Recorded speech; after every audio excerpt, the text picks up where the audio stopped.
We are recording. You got nothing? I need time to mentally prepare. I got something. Okay, go for it. What is your opinion on frogs, everybody? Big fan. Big fan. Big fan. Big fan of frogs. Oh my god, are you kidding? The fucking fun body design, the long tongue, cute little bulgy eyes. What's not to like? I just think they're brilliant. I think if someone didn't like frogs, I think there was something wrong with them. Oh, me too. Because if you don't like frogs, what else don't you like? That's what I'd be asking. Niamh. Yeah, I like frogs. Don't worry. Okay. Because if there was like a heel turn there where you were like... No. Well, actually... I think frogs are kind of one of the most perfect designs. They are, aren't they? Yeah, they're so optimized. They can be simplified so well. Like frog stuff is just Yeah, I cute love it whenever by I have to design. draw a frog. Because it's like... It's just a little circle. Another little circle, little bulgy eye. Whenever I draw a journal, I just draw him with a bunch of frogs. Same. Yeah. Because that frog in the first episode was great. Green's a fun color. And like, there's been no bad frog. Yeah, I was thinking of Kermit. I was just thinking of Kermit, and then I was like, well, what other frogs do I know? And I went straight to Pepe. And Pepe has had his redemption this year as well. Has he? Well, he was like kind of adopted by the Hong Kong protests a little bit. Oh, yeah. Cool. He's a very... Yeah, he's malleable. Very he's a very flexible frog. Yeah. Have you ever eaten frogs? Hell no. They're one of the animals I wouldn't eat. I ate frog's legs before in France. Yeah, me too. They're very delicious, to be fair. I think it's another reason why I like frogs. I like how once a year you'll see a frog in the wild and you're like, wow, you've been blessed by a frog. Would you ever eat cat? No, I don't know if I could eat a cat. Eat cat. I don't think I could eat any animals I've been friends with. See, I love chickens. I think they're cute, but I've never been friends with a chicken. Yeah. I think if I was friends with a chicken, it would just... Yeah, if I had like a meaningful relationship with a chicken, like if the chicken knew my secrets, I wouldn't be able to eat a chicken. What are you laughing at? That poor chicken would just be like, please eat me and stop talking to me. I don't care about your secrets. Shut the fuck up. You guys are so... You guys... When I was a child, little chicken. Before it all went to shit. Goku, he wasn't there for me. But Vegeta... And the chicken's like, because you're holding it and not letting go. But I'm like holding it like a little too tight. Yeah. Fuck off. You two have really been in fine form this evening. There was some stuff pre-podcast. I'm not going to repeat it. I couldn't handle that shit at all. I think we took 1 year away from your life. You did. Like, you're not going to live as long as you were supposed to live earlier this day. No, it's gone down. And I'm going to get home and Michelle's like, another year. And I was like, yeah. She's like, no. How old are you now, John? I'm not answering that on the podcast. You're like 109? 109. 108? Yep. Niamh, you're like 69, aren't you? Yeah. And I'm like 12 or 13. Mm-hmm. Yeah, okay. That all adds up. Yeah, I'm just trying to figure out our ages, like our canonical mental ages. Yeah. I'm so tired.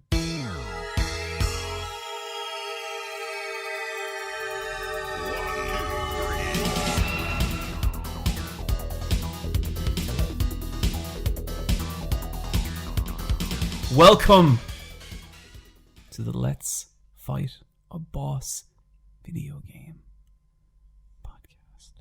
The world's strongest video game podcast. I am sitting here with two of the best goddamn data analysts you are ever likely to meet.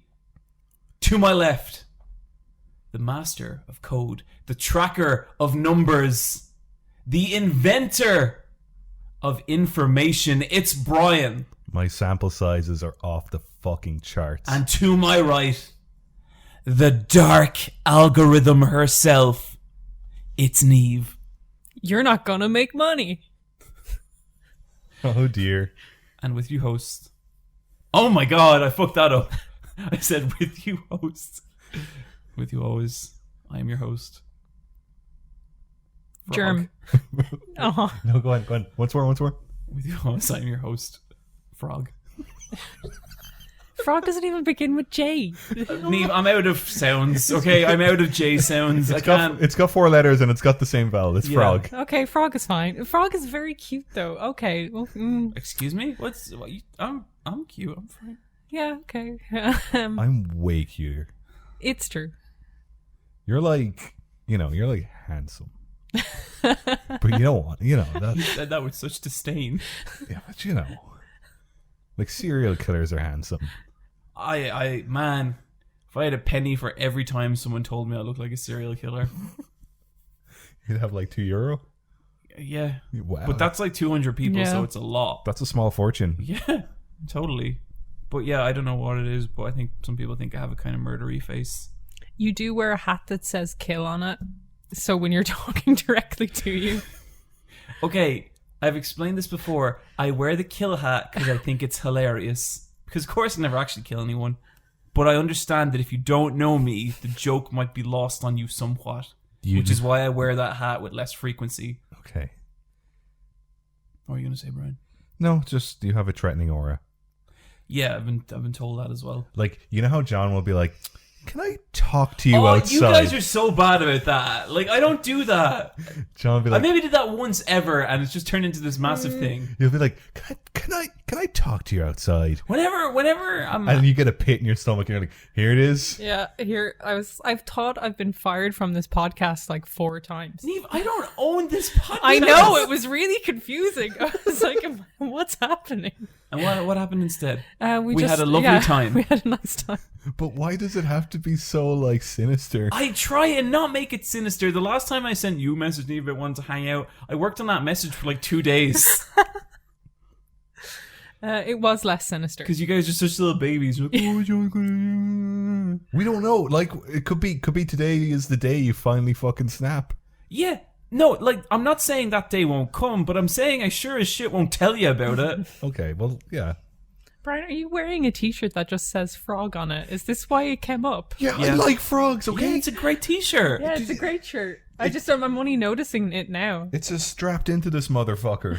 Yeah. And it says frog. But There's no frog on the actual shirt. There is. He's right. He's holding the guitar. No, that's an alien. That's a frog. No, it's not. That's it's a frog. Okay. The eyes are not we're gonna in need the little... to use this as a piece of the podcast art. So good luck with that, Niamh. Okay. I could send you some frogs if you want. No, we need a shot of that specific t-shirt. Yeah. Because that's an alien and everyone will agree. It's a frog. Maybe it's an alien frog, but it's a fucking frog. I can jive with alien frog, but not with... I just got this t-shirt because it was done in MS Paint, and I thought it was very funny that, you know how like people on like Etsy and stuff like that are doing these like really, really nice artwork on their t-shirts, and some dude comes along and does like a fucking MS Paint drawing on a very like it's so small as well. Yeah. It's a really, really good quality t-shirt with a really good quality drawing. Yeah. That says frog. Do you guys remember that time in the Teenage Mutant Ninja Turtles when a bunch of Teenage Mutant frogs showed up? No, but I presume it ended in sex. It did actually. Fucking weird. Just like at the end of this children's cartoon, just 7 minutes of just hardcore sex. I didn't know what to make of it. Didn't even know what they were doing. My mom had to explain it to me. Guys, I have an announcement. Go on. I don't know if you guys saw, but I'm going to be a guest at MagFest this year. They're letting you back in. They're letting me back in. That's cool. Congrats. This time they're even bringing me themselves. What a poor choice on their part, but let's all just go with it. And you guys know that I like to bring like a bodyguard along when I'm going to MagFest. And so I was thinking, what would you say if we go together? Niamh! Oh God, no. Oh, I will not be your henny penny. what the fuck is a henny penny? Your chicken, who you'll complain about the world falling down. This is a very layered joke. Oh God. Brian? No. Please. Okay, fine. I'll go Me and Brian are going to MagFest. I'll go to MagFest with you. Yeah, no, we're very excited. And hopefully Niamh will be getting next year. Yeah, next year. That'd be fucking awesome. 2021, year of the Lord Niamh. Year of the Lord Niamh. Year of the Frog. It's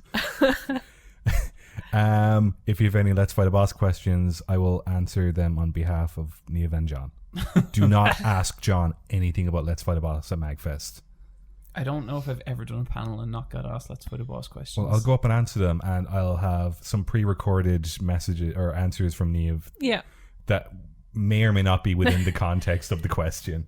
You can just play one at random and hopefully you'll get an answer. Hello, Magfest. But it'll be fun. Me and Bryan have travelled actually quite a bit together, haven't we? We have? Yeah. Yeah, we've sat on airplanes beside each other, and I watch you get food on you, and you're like, Bryan, no.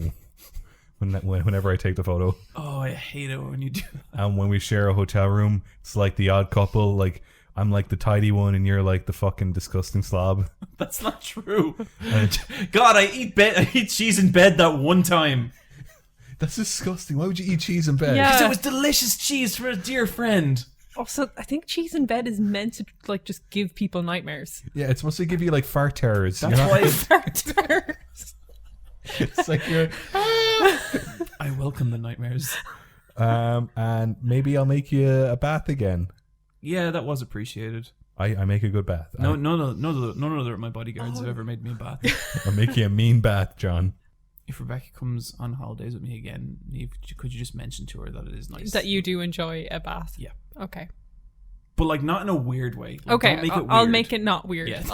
I'll make the bath request from my girlfriend not weird. It's Yeah, just cool, a I'd personal gesture from Yeah. one person, Yeah, one that's human it. to another.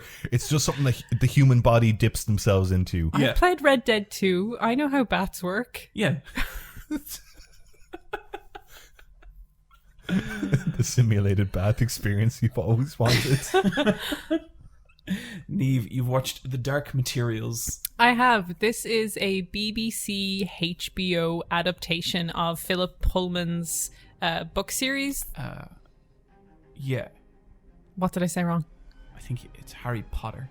No, No. no, God, no. Read another book. Yeah, Okay, if you're okay. going to read another book, maybe read this book because Okay, it's sorry. better than Harry My Potter. mistake. Go on. It's a trilogy. The Northern Lights, the Golden Compass and... no.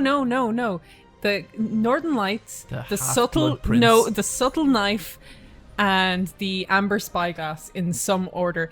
Then it's called the Golden Compass in North America because Oh. like they're like, what's the Northern Lights? It's one of my favorite book series ever. It's Yeah. so good.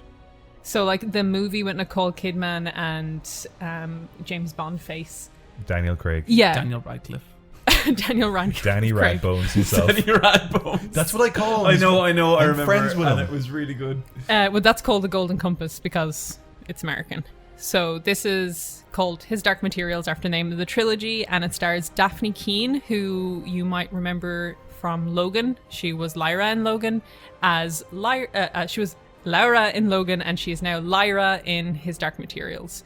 And in the world of His Dark Materials, every human has an animal companion that they're born with, and the animal companion is basically a physical manifestation of your inner self, or maybe even your soul.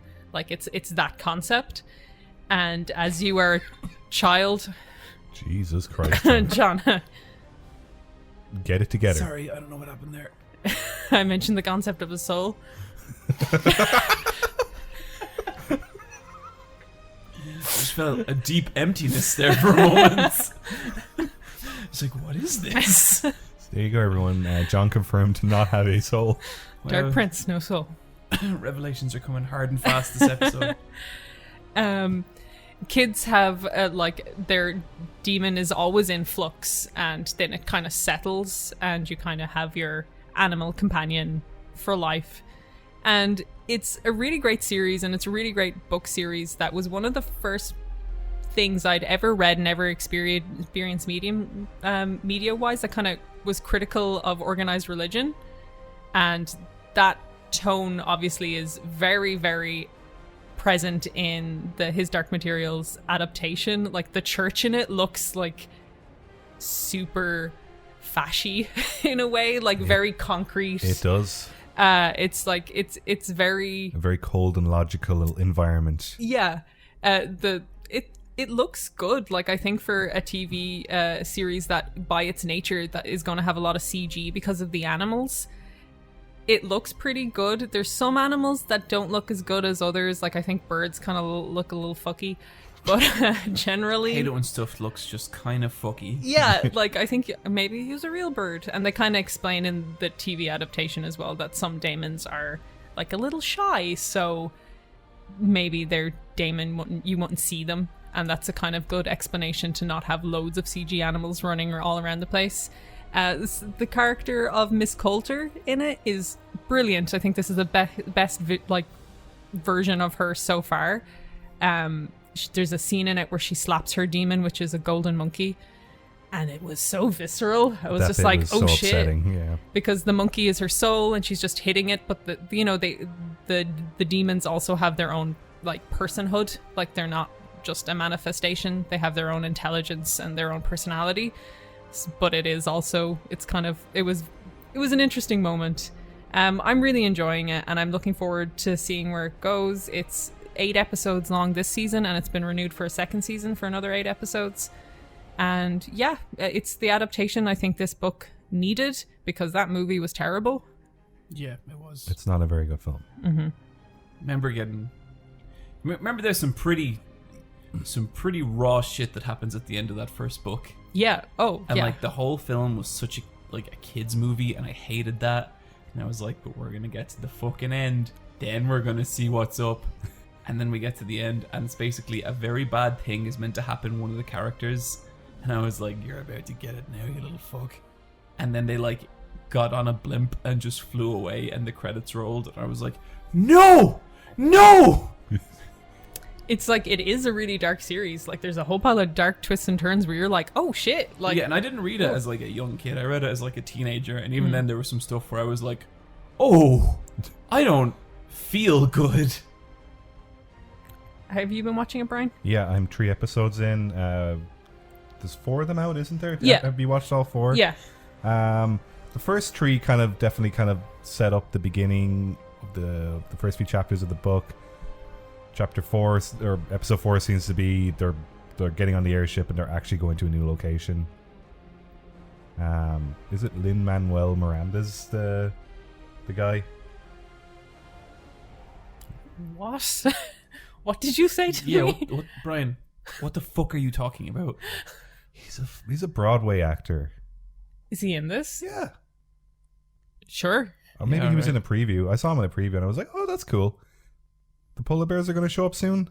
I like the polar bears. The polar bears are great. Polar bears are good. Do you think it's a good I think Good it's show. I think it's great. It's directed by Tom Hooper, I don't really like his films. I like some of his films.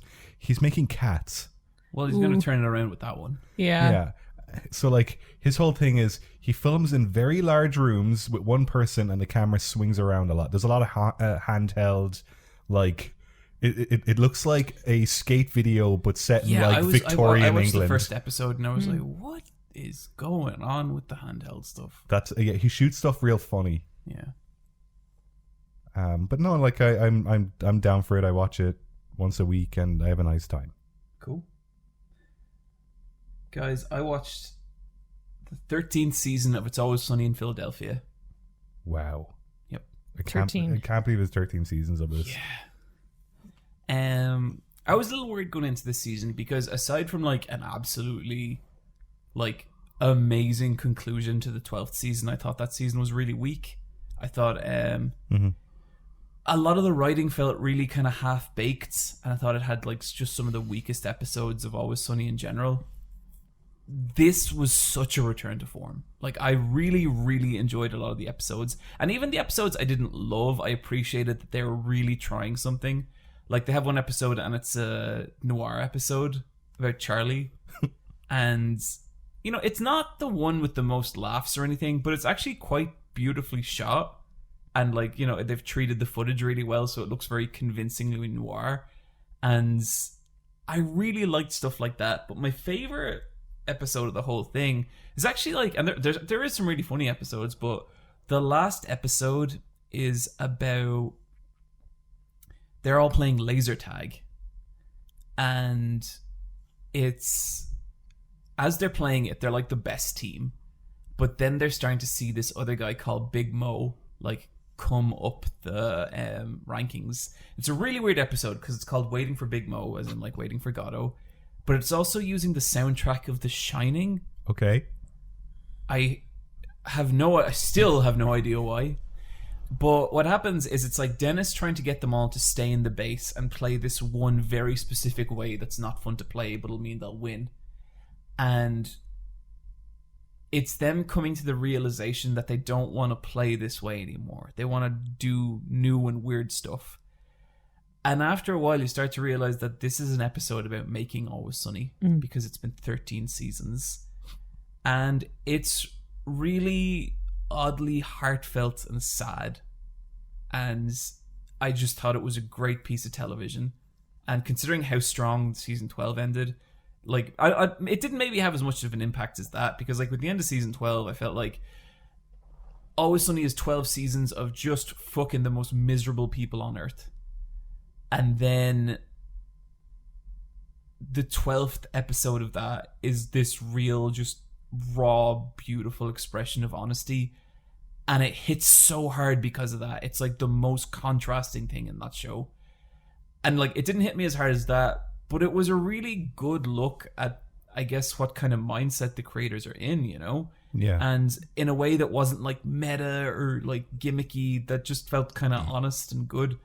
And I think that's a really fantastic TV show, and I don't know if they're going to make more of it. I think they are, but I'm very happy it exists. I think it's like one of the best sitcoms of our generation. Yeah, I agree. This one kind of snuck out. I didn't realize this was airing until it was neither. over, until I Yeah. heard people talk about the final episode. Is Dennis back for the whole season of this one? And I had the feeling in the last one he was maybe like not writing as many episodes. The writing was like, it's good. So yeah, and he's in every episode. Yeah, Cool. because he was missing about 50% of the last season. Yeah. Just wasn't in the room when it happened. The Dennis doll was pretty funny though. Yeah. Yeah, it was. But Bryan, Yeah. you watched Klaus? Klaus. Do you guys know what this film is? Yeah, it's I never heard of this the until yesterday. Netflix animated, looks like 3D but is actually 2D Yeah.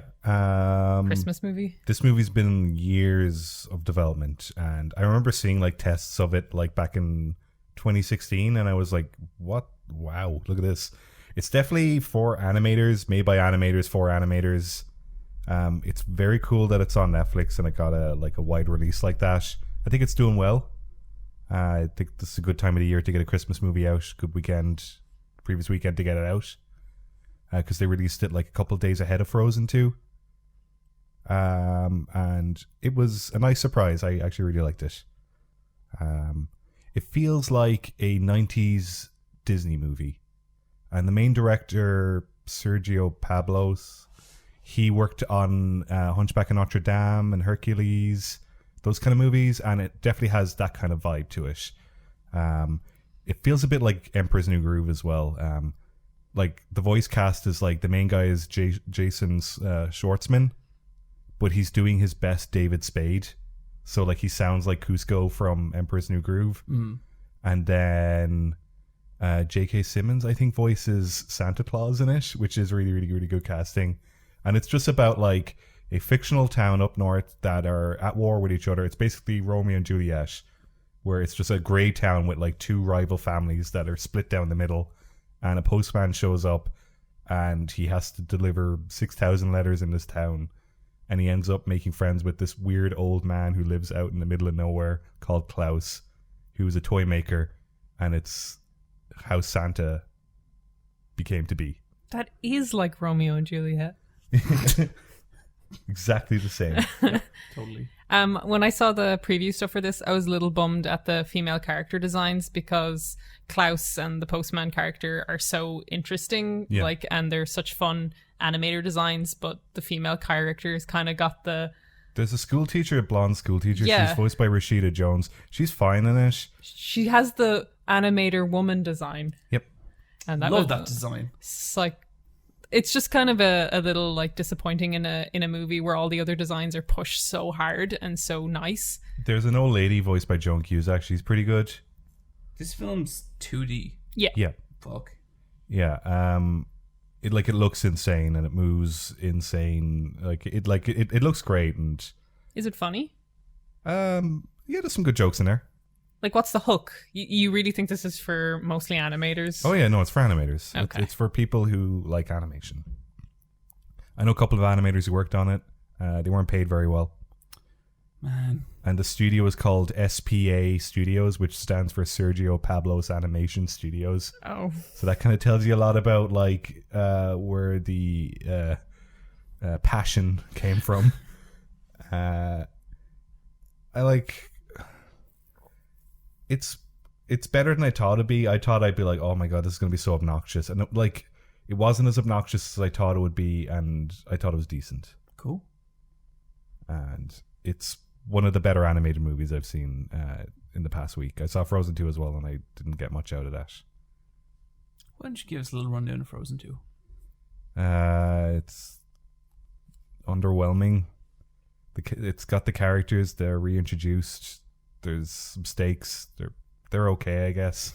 There's some really there's a lot of themes in that film that don't go anywhere. And there's a bit where like it's 100% a children's movie. There is nothing there for adults to enjoy or like take, like, because the way to the first one there was a lot of subtext, and there was stuff that, you know, you could think about afterwards. I don't know what there is to think about afterwards in Frozen 2. There's a message about death that doesn't really mean anything because the ending is not earned, and it's just a cop out. Bryan, sounds like a big thumbs up for Frozen 2. No, like it looks amazing. I'm gonna go see it at the weekend, so hopefully we'll talk about it again because I'm really I'm a Frozen fan, so I'm curious to see. I liked kind of what some of the trailers showed, like Elsa fighting the sea looked cool. Yeah, that bit's brilliant. That bit's very good. 3 minutes in the film. I look forward to them. No, like there's some good stuff. Like it looks amazing. I can't believe they've like. It like it's the most insanely well animated thing Disney have ever made. Like it's they brought their A game to certain aspects of that film, but I think the story could have. It feels like it was written by a committee. Yeah, Disney feels like that now. Yeah. I mean, I'm sure the success of the first one didn't help in that regard. No. Where then like everyone wants their finger in the pie. Yeah, absolutely. It feels like it was taken away from the original staff, and there was people going, "Can you have this, and this in it?" And they were like, "That doesn't really work." And they were like, "Yeah, but doesn't matter. It's gonna be in it." Yeah, Disney are weird this year. They've done like so many live action or photorealistic live action animation remakes. Well, the original animated ones were cartoons. Yeah. So man, just had to get rid of that shit. Like I didn't even know they made a Lady and the Tramp remake, but they just sort of snuck it out. Yeah, I heard something about that at some point. Yeah. CG dogs. You can train dogs to do shit. No, apparently Homeward Bound, the greatest film ever. Apparently Lady and the Tramp is real dogs, but they just CGI them out. Yeah, I know their eyes as well. Oh dear. It's like, yeah, they just Frankenstein these poor dogs. The dogs look at each other sexily. Yeah. Awesome. The one at Dumbo where they like, it's just this really creepy like photorealistic CGI elephant, but its eyes are on the front of its face instead of the side, so it just looks like a wrong animal. And then all the animals in the world will die out, and children will think that elephants look like that. Yeah, like someday elephants won't be around, and that's the legacy, and that's awful. Thanks, Disney. Thanks, Disney. Guys, I saw Promare, as did both of you. Yes. Yeah. Huh. Bryan, why don't you really enjoyed this movie? Yeah, no, I think it's a cool film. It was my second time seeing it. It was a lot easier to follow it the second time. I think sometimes you're kind of blasted with a lot of visuals and you don't know where to follow the action in places. Also, I was very, very jet lagged the first time I watched it. Much clearer to watch it the second time. I could follow every bit of it. Saw it with a bunch of anime fans that were having a blast. Yeah, they sure were. I was very happy for them. Yeah. Well, like, what are some of the parts of this? Because you're quite up on this movie. I think the colors, obviously. I really, really like the weapon and mech designs. Yeah. I like how blocky everything is. Yeah. There was a lot of really great designs in it. I like the action. There's too much action. I wish there was a couple of lulls in it, just to kind of give it some breathing room. Yeah. I love the music. I love the soundtrack. I like some of the motion graphics they have with all the like fractured lines and circles and squares and triangles. Yeah. And I like the bad guy. I think he's a cool bad guy. The two main lads are interesting enough, and I like that it starts off like it's a Saturday morning cartoon, but it's not at all. Yeah. I thought that was kind of funny. It was beautiful. Like, it was a very visually pleasing movie, and I did enjoy that aspect of it. Part of me really felt like a lot of the visuals were like kind of cool or nice for the sake of nice, as opposed to ever really kind of feeding into its narrative in any kind of meaningful way. Yeah. Like, there was no real, I guess, camera shots to me that were like very like conveyed of like very conveyant of like what a character's feeling, or like kind of anything like that. Like, I found there was kind of the visuals and there was the story, and they very rarely overlapped, except maybe in the first 2 minutes, which I really enjoyed. I remember afterwards, Brian, you were like, that 2 minutes didn't need to be there, and I was like, it's the only bit I liked. I didn't like that part. Yeah. I think that bit could have been like What bit? just the You know, the kind of grey bit at the start. Oh, I like that a lot. That Yeah, was me too. that was kind of fun. I was so bored by that bit in the cinema. I wanted the color. I'm kind of like with John with it. Like, it was visually very arresting and beautiful, but like it had no story. It was like 2 hours of action sequences with very little holding it together. Like, I kept waiting for the emotional punch that would go behind the big robot punch, and I was just like, I feel like I should be crying or really hype on this right now, but I'm not. Like, I'm not here emotionally with any of these characters because there wasn't really a lot of character time. There wasn't a lot of story development. It felt like the story was the bones and outline of a narrative, and there wasn't any flesh or heart. I think the heart of it was missing. It was kind of told. There was a lot of heart through musical stings and a lot of like, I'm a good guy and a hero, and like I was just like, yeah, I guess you are. I got a fire inside me. Yeah, I've got a fire inside me that burns really bright. That and I'm gonna put out the world with. I found the fire stuff conflicting. Because it's like, yeah, because one guy burns on the outside, one guy burns on the inside, but like, see, I didn't even get that. Like, that's a read that I like that I didn't get. but he's gonna put out that fire he's gonna rescue that fire. He's gonna fire that rescue. Yeah. Like I think the most human moment is when they're in the cave and Leo is healing one of the burnishes. Yeah. There was a lot of action, and it was very like bombastic action and like big massive things happening. For a film with so many fights though, I felt like none of the fights really told a story. None of the fights were really that indicative of like the character's emotions. Like, obviously at the end the main character feels very strongly about something and punches someone. I like the one where Leo isn't in control of himself and he has the dragon. The dragon fight is my favorite one. It looked cool, but like in terms of like my complaint with the rest of the film, where it was like, it was cool stuff happening and just it didn't really tap into like the emotions or narrative of any of the characters. And like the example I kind of give is there's one part where the two main characters realize that they're basically on the same side, and so they're having a fight in this really contained area, which is a really cool idea. But it's like they're talking over the fight, but basically the choreography of the fight and the flow of the fight is completely separate from the conversation they're having. Like, it's not like one character starts winning and starts winning the conversation and then starts winning in the fight. It's just them bouncing off each other, and that's what I felt every fight scene in this film boiled down to. It was two action figures slamming against each other. And I guess in a broader sense, and like I would say with this, I'm not the biggest Gurren Lagann fan. I like it fine, but I know there are people who are fucking crazy about Gurren Lagann. Like, I love how Gurren Lagann looks, and like I think some of the episodes have some real good heart and stuff as well. But I just get a little like, when I see like, you know, one of the robots turn into the size of the world and then punch the world, it's like, yeah, like that's the most like Imaishi thing ever. And like, no, it's cool, but it's like, I've been here, you know. And like, when I really like an artist, and I love Imaishi, like I think I love his illustrations, but I'm always like, well, what's this person gonna do next? Like, that to me is the most exciting thing in the world, you know. And with this, it was like, yeah, like they're burning souls powered a mech, and they beat the bad guy. And for as much as I liked how the film looked, it did just leave me kind of hollow.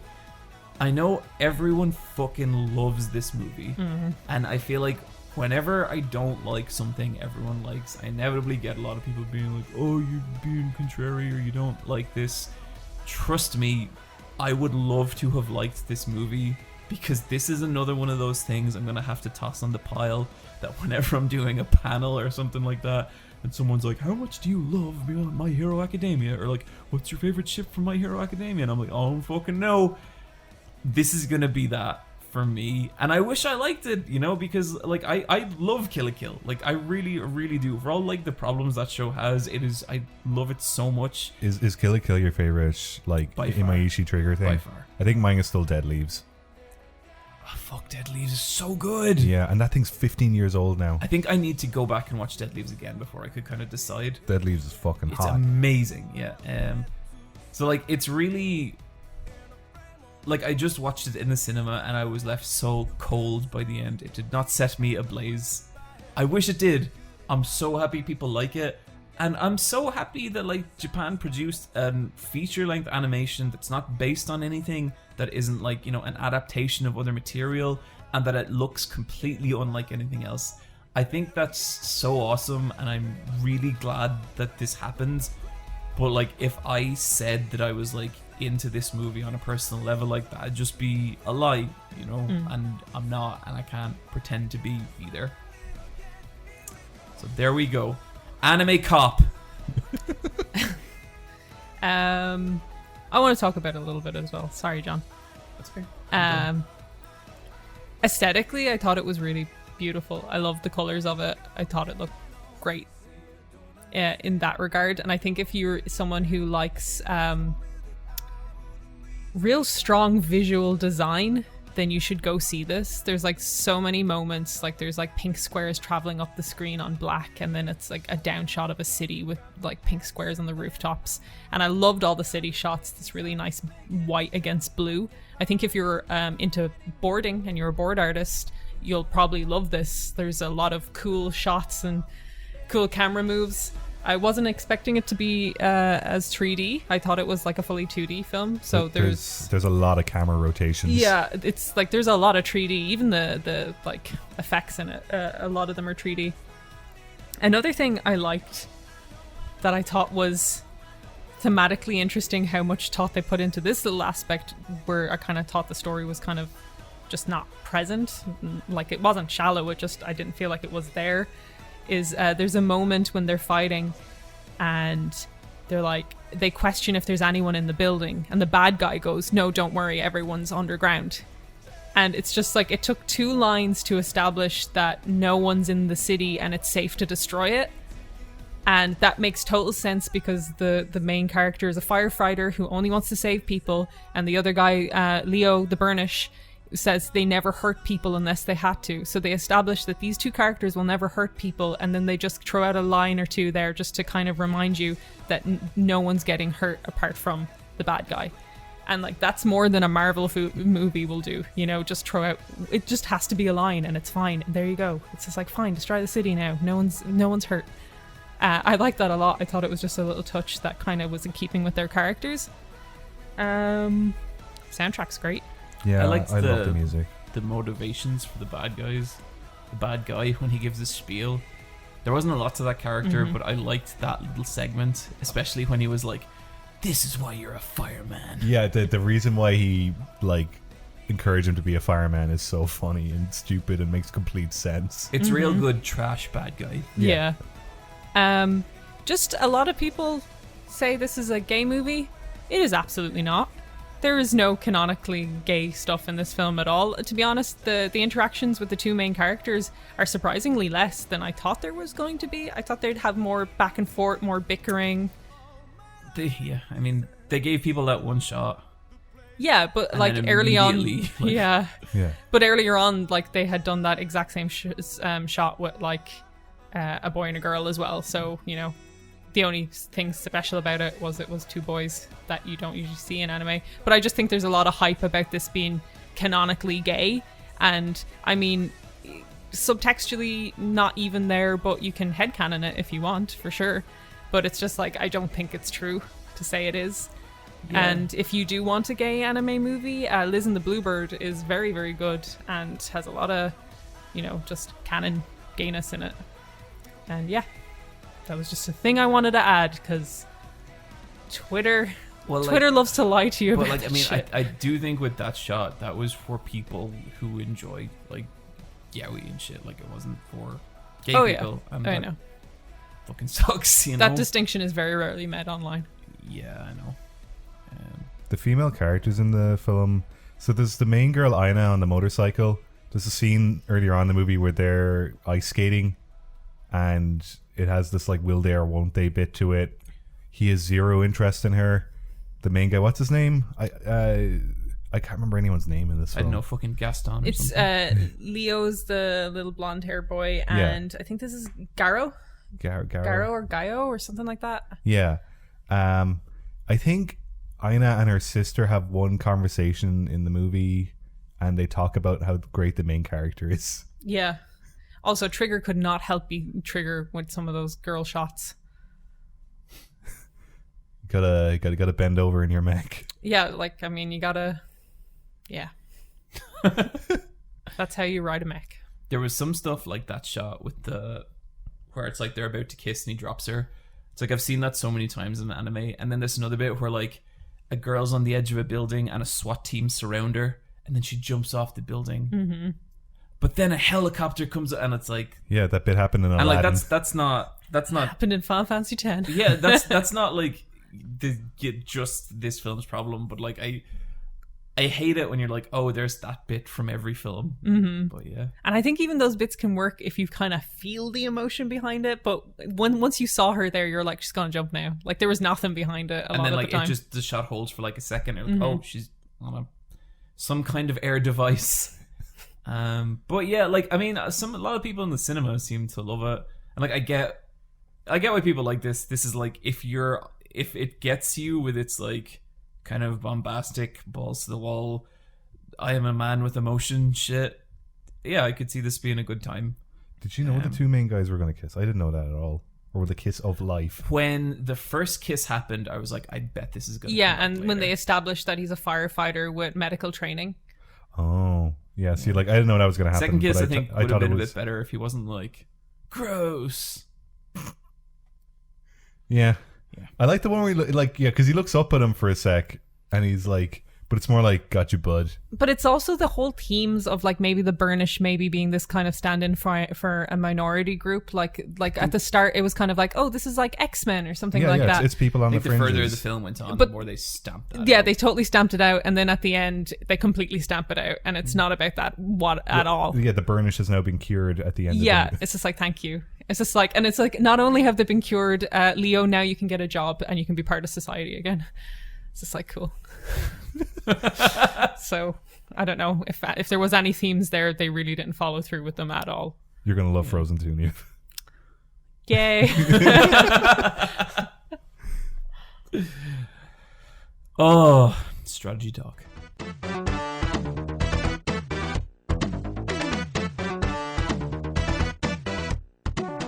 Video games. What are they? Who plays them? Has anyone ever played a video game? Because I hear a lot about them, but me personally, nope. Not once. Okay, we're gonna move on into news. No, I think Bryan, you beat Chibi-Robo. I did. I beat Chibi-Robo. That's a lovely game. I think that's my favorite game I played this year. Have we? Have I talked about it on the podcast? I know you did, and then I watched you play it. Yeah, I don't know if we talked about that experience. I will just say that is an infinitely charming game that I really want to play. Yeah, that story goes places. I thought it was just going to be like Animal Crossing or something where it's just like day-to-day mundane stuff. But then all of a sudden there's a story and you're like solving a mystery in the house. And not like a fun mystery. No. Well, like, no, it's kind of fun, but it's also kind of fucked up. Like, I did not expect to see a grown woman crying on her bed because she found her husband's hidden expenses. They're getting a divorce. Yeah. It's not good. That got a bit fucking real. And the little girl, Jenny, who thinks she's a frog, you can only talk to her at night through a teddy bear, because the teddy bear is her stand-in voice. That's so good. But later on, you talk to the teddy bear, and the teddy bear comes to life, and he's such a dickhead. And the teddy There's bear, something... Yeah. Do you ever the watch... teddy bear just wants honey. Do you ever watch a kid's show and there's this weird innocence to it to the point that it feels a little cruel? There was this one episode there was this one show that used to be on television when I was little, and it was about toys coming to life in a bedroom, and one of them was like an accordion, and one of them was a truck. Was this Super Ted? No, No. I know the one. It was an Australian show, and it was actually people in costumes in like a giant children's bedroom. I never put that together. Oh my fucking What? god! They were actually human people in costume? Yeah, I'll show it to you later. I can't remember what it's called, but I can make it happen. But there was all these toys, right? But there was always something a little bit dark about this show. And do you remember The what was human under the people? bed, Brian? I don't want to think about that. Okay, so sometimes they'd allude that there was something under the bed, but whenever they'd go under the bed, what they would have is they'd have like red like lace velvet, and they'd shine lights out through it, and they'd be like, oh no, the creature under the bed is waking up. And it was just, and they were all terrified of it, and it was really fucked up. And Chibi-Robo felt a little bit like that to me, where it's this super innocent world, but because it's so pure, the dark parts of it stand out so much. And I only watched Brian play it for like half an hour. There's some upsetting stuff. They explain why the toys are alive at one point, and it's because of aliens. Oh, Chibi-Robo. And there's a bit where you go back in time 10 years. That fucking game. Why Do you not? see the family, like, from, like, 12 years in the past? Or? Oh, yeah. And Jenny's not born yet, and Dad's arm wrestling with Giga-Robo, the original robot, and everything's way happier, but it's all in sepia tone except for Chibi-Robo. Arm wrestling does make things much better. And like the game's only 12 hours long, but like I've never seen like a video essay on it or anything, you know. I'm sure there's some out there, but Yeah. never with anyone I watch. And I watch a lot of shit. like this is a flawed gem, but I would wear it proudly. It's good. It's funny though because like about 5 seconds in, I was in, but then like our friend Maddie was watching as well. Yeah. And I remember him just being like, I would never play this. Really? Yeah, he was just like, no, thank you. This isn't Destiny. Well, he's really enjoying Death Stranding, so I don't know. Yeah. But I was very taken with what you showed me. Yeah. I think I'm sure I would have liked it 15 years ago, but I'm finally glad I got to play it, and it's in my heart forever. Brilliant. You should look up a video of it or something, Niamh. I think there's a lot in there you'd like. Okay. I don't think you'd like playing it, but I think conceptually you'd be kind of into it. It plays fine. It's just a bit like it's very like it's in 3D, but you move left to right a whole bunch. You don't move diagonally. Okay. You have to be like you know in Bloodborne and Dark Souls when you're like walking across rafters up high in Yeah. a church. It's a lot of that, but instead you're just like in a living room. I thought a lot of the animation was like really beautiful. Oh yeah, it's great. Niamh, Yeah. you've been playing The Outer Worlds. I sure have. I've made my character. She looks cool. It does that thing where the hair presets are everyone's hairstyle in the world. So you're like, glad I didn't pick that one. Yep. I just don't do that. Just like make different hair presets, please. That's such a pet peeve of mine. I really don't like it. Agreed. Brian, you've been playing... I haven't too far into it, so I actually don't have much to say. I finished the kind of first big kind of moral quandary they put you against. This is if you haven't played it, it's The Outer Worlds is like a Fallout game or Skyrim, kind of a little Mass Effect-y. It looks a bit like BioShock as well from what I saw of it. Yeah, aesthetically it's kind of that, Especially its interiors. Yeah. that kind of 1940s but in space kind of thing. Honestly, not my favorite aesthetic in the world, but they're doing it well. It's a very pretty game. Yeah, very it is, isn't it? high contrast, really bright, colorful Especially game. when you get to some of the other environments. There's one that's on the surface of a planet, and it's beautiful. Like, it's really gorgeous. I look forward to getting there. There's like a bit like I heard the art director designed it with colorblind people in mind because he's colorblind himself, so it's very high contrast. I think sometimes it works against it in a little way. Is everything is very detailed, so if you kill an enemy and you want to loot it, you sometimes can lose where that body is. That has happened to me with quest items. Yeah, it's just like there isn't a very clear visual signifier of something when you're looking for it because everything is so densely saturated all the time.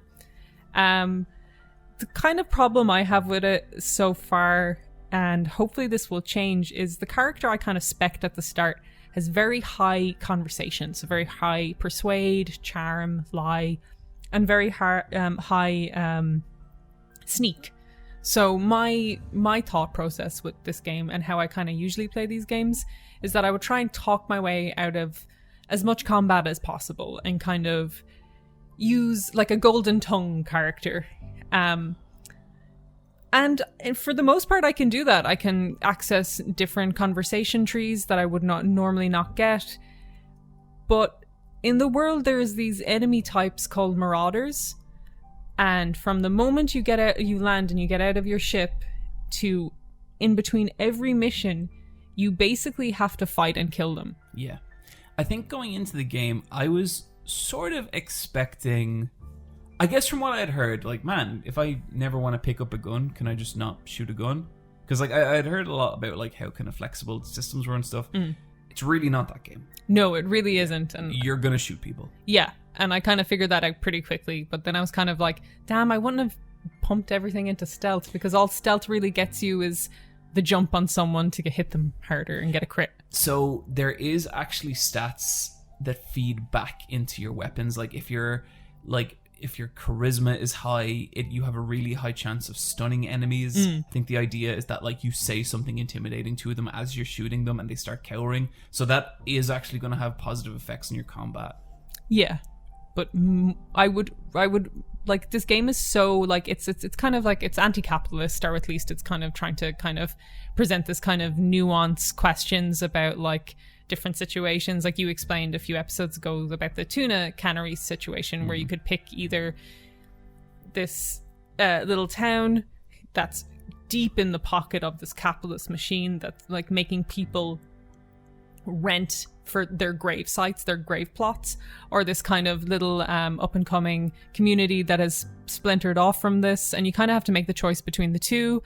And then your first character NPC companion that you meet, Pravati, kind of gives a very good pitch for saving the town kind of thing. I love her. Yeah, she's a great character. I really like her too. But I kind of thought, because it was like so kind of like, oh, we're going to kind of deal with the morals of all of this, that you would kind of maybe work that concept more into the combat, I guess. Like, I've killed so many marauders. Yeah. But like, then it's kind of like, well, I'm on my high horse about this thing, and it's just like, okay, you know. Yeah. So I'm a little disappointed with that, and I hope later on that will kind of dissipate a little bit. It probably won't. I'll just get over it. So I'm excited to kind of meet the rest of my companions and kind of go further on this journey, because I think the writing is really, really good. And when I do get to use my charm and my lie and all of those, it is really fun to do that. Niamh, have you heard of Disco Elysium? I sure have, but I haven't played it. I only saw this today, and I was like, what the fuck name is this? I've played 2 hours of Disco Elysium. Okay. And I kind of came away from it sort of shocked. Okay. Because the game you want is Disco Elysium. At least from like what you're saying there. Yeah. Now, that said, like, it comes with its own shit as well. I kind of felt sort of weird about it because, like... It's a top-down command and conquer kind of thing, isn't it? No. No? It's a detective game? Isometric point-and-click detective RPG. Oh, okay. But it's fucking crazy. Like, I've kind of heard bits and pieces about, like, different people talking about it, and I have only limited experience of it because my time's kind of been limited recently. But I keep thinking about it, And there's no combat in the game. You don't shoot a gun.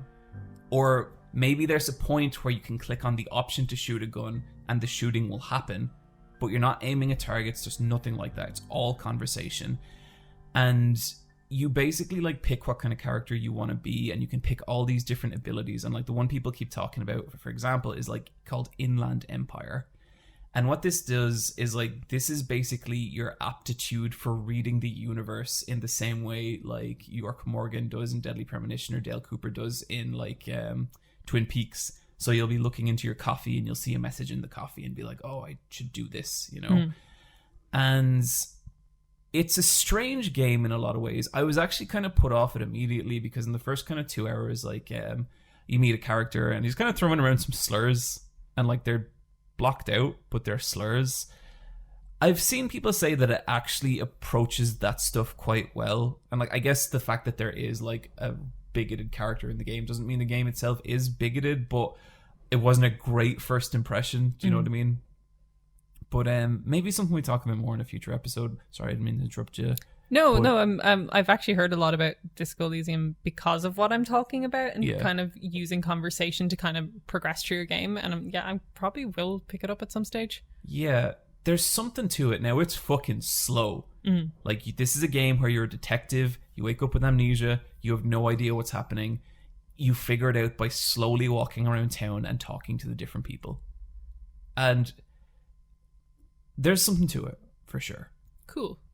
Well, with Outer Worlds, I'm going to stick with it, and I hope I'm kind of turned around. Like, I'm not cold on it. I'm just a little, like, reassessing what I thought I might get from it. Yeah. Especially coming off something like Prey as well, where it's kind of really, like, design your combat route kind of thing. Immersive sim. Yeah, immersive sim is the word we're looking for, yeah.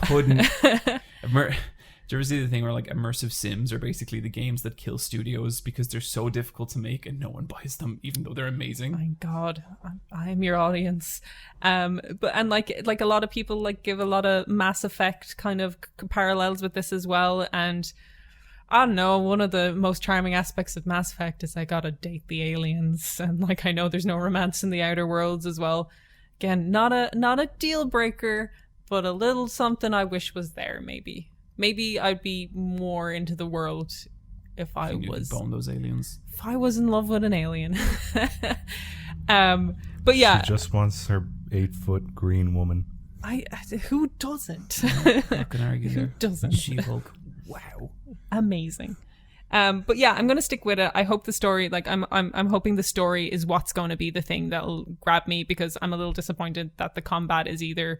I'm going to go with melee, I've decided, because whacking people with a stick is really, really fun. I got pretty far sneaking up on people and just whacking them, yeah. I'm playing it on hard like you suggested, and I can't imagine what normal is, because it's not that hard. Yeah, it's not that hard on hard. If there's a shooter that I can play on hard, it's not hard. So yeah, I'm looking forward to seeing where it goes, reassessing what I'm hoping to get out of it, and yeah, that's my very... Even like, I think I'd probably be a bit more up on it than you, but at the same time, it's still a game that I have to consciously make the decision to play whenever I play it. Because you know the way there's some games, especially the games you love, and it's like, oh fuck, it's in the console, and I'm playing, and you're gone. Yeah, it's a time save. With Outer Worlds, I'm just like, I suppose I will open up my console and put the Outer Worlds in and play a couple of hours, and then I'm done, and I'm like, cool. But that real pull to go back isn't there. I'm actually interested in this game. Do you think I'd like it? Do you think I should give it a go? If you want to borrow it after Niamh, sure. I'd be interested to see what you make of it. Because, me too. Because I saw some gameplay of it today and I thought it looked okay. I think it's hard to say because I've never seen you play something like this. Yeah. And so it could be totally up your alley, or you could just be like, fuck this. It's definitely well done. Like the writing's sharp and it knows what it is. I'm just getting a bit fed up with third-person skill tree games. Yeah. Maybe. do you know what I mean by those kind of games? 100%. Maybe I need to not look at the fucking dude's back for a while. Okay. Is it time? No, it's not. Bryan. Yeah. Tell us about Bloodstained. I started Bloodstained. I got it on sale because it's normally €40. I paid like 25. looks like a Kickstarter game. I can't believe they're charging €40 for that thing. Really?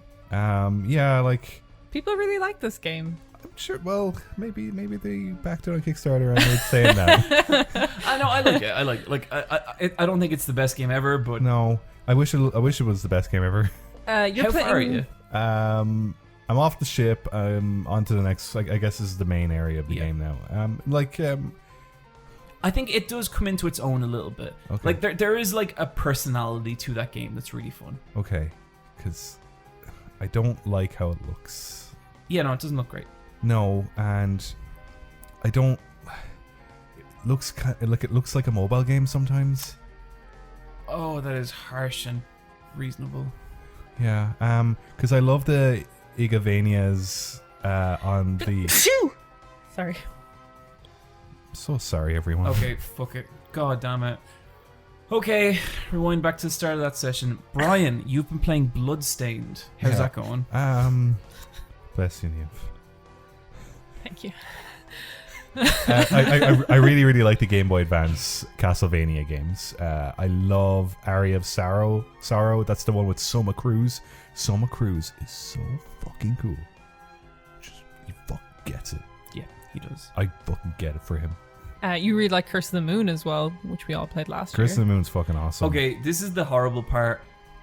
I'll defend Bloodstained. I like it. Curse of the Moon is so much better than Bloodstained. Oh yeah, absolutely. It's just so refined. Oh, How did Curse that of the happen? Moon is just mwah! And it was just some like side project. Just some shitty side project that turned out to be fucking amazing. And like it just exists just to kind of like for brand awareness for the And we the all main love it. game. Yeah. How often does that happen? Yeah. Super rarely. And Yeah. it looks great. Yeah. It does. Every fucking pixel works its ass Yeah, off. it's in all that in the game. right place. I'll play a bit more Bloodstained, but like regretting it. Oh. I heard on the Switch it kind of runs maybe the worst. Oh, I'd say it does, yeah. Are you running into that like problem? It just looks real slushy. Right. Yeah. It looks like someone scrambled the bit rate of the game. I think the main character is really cool.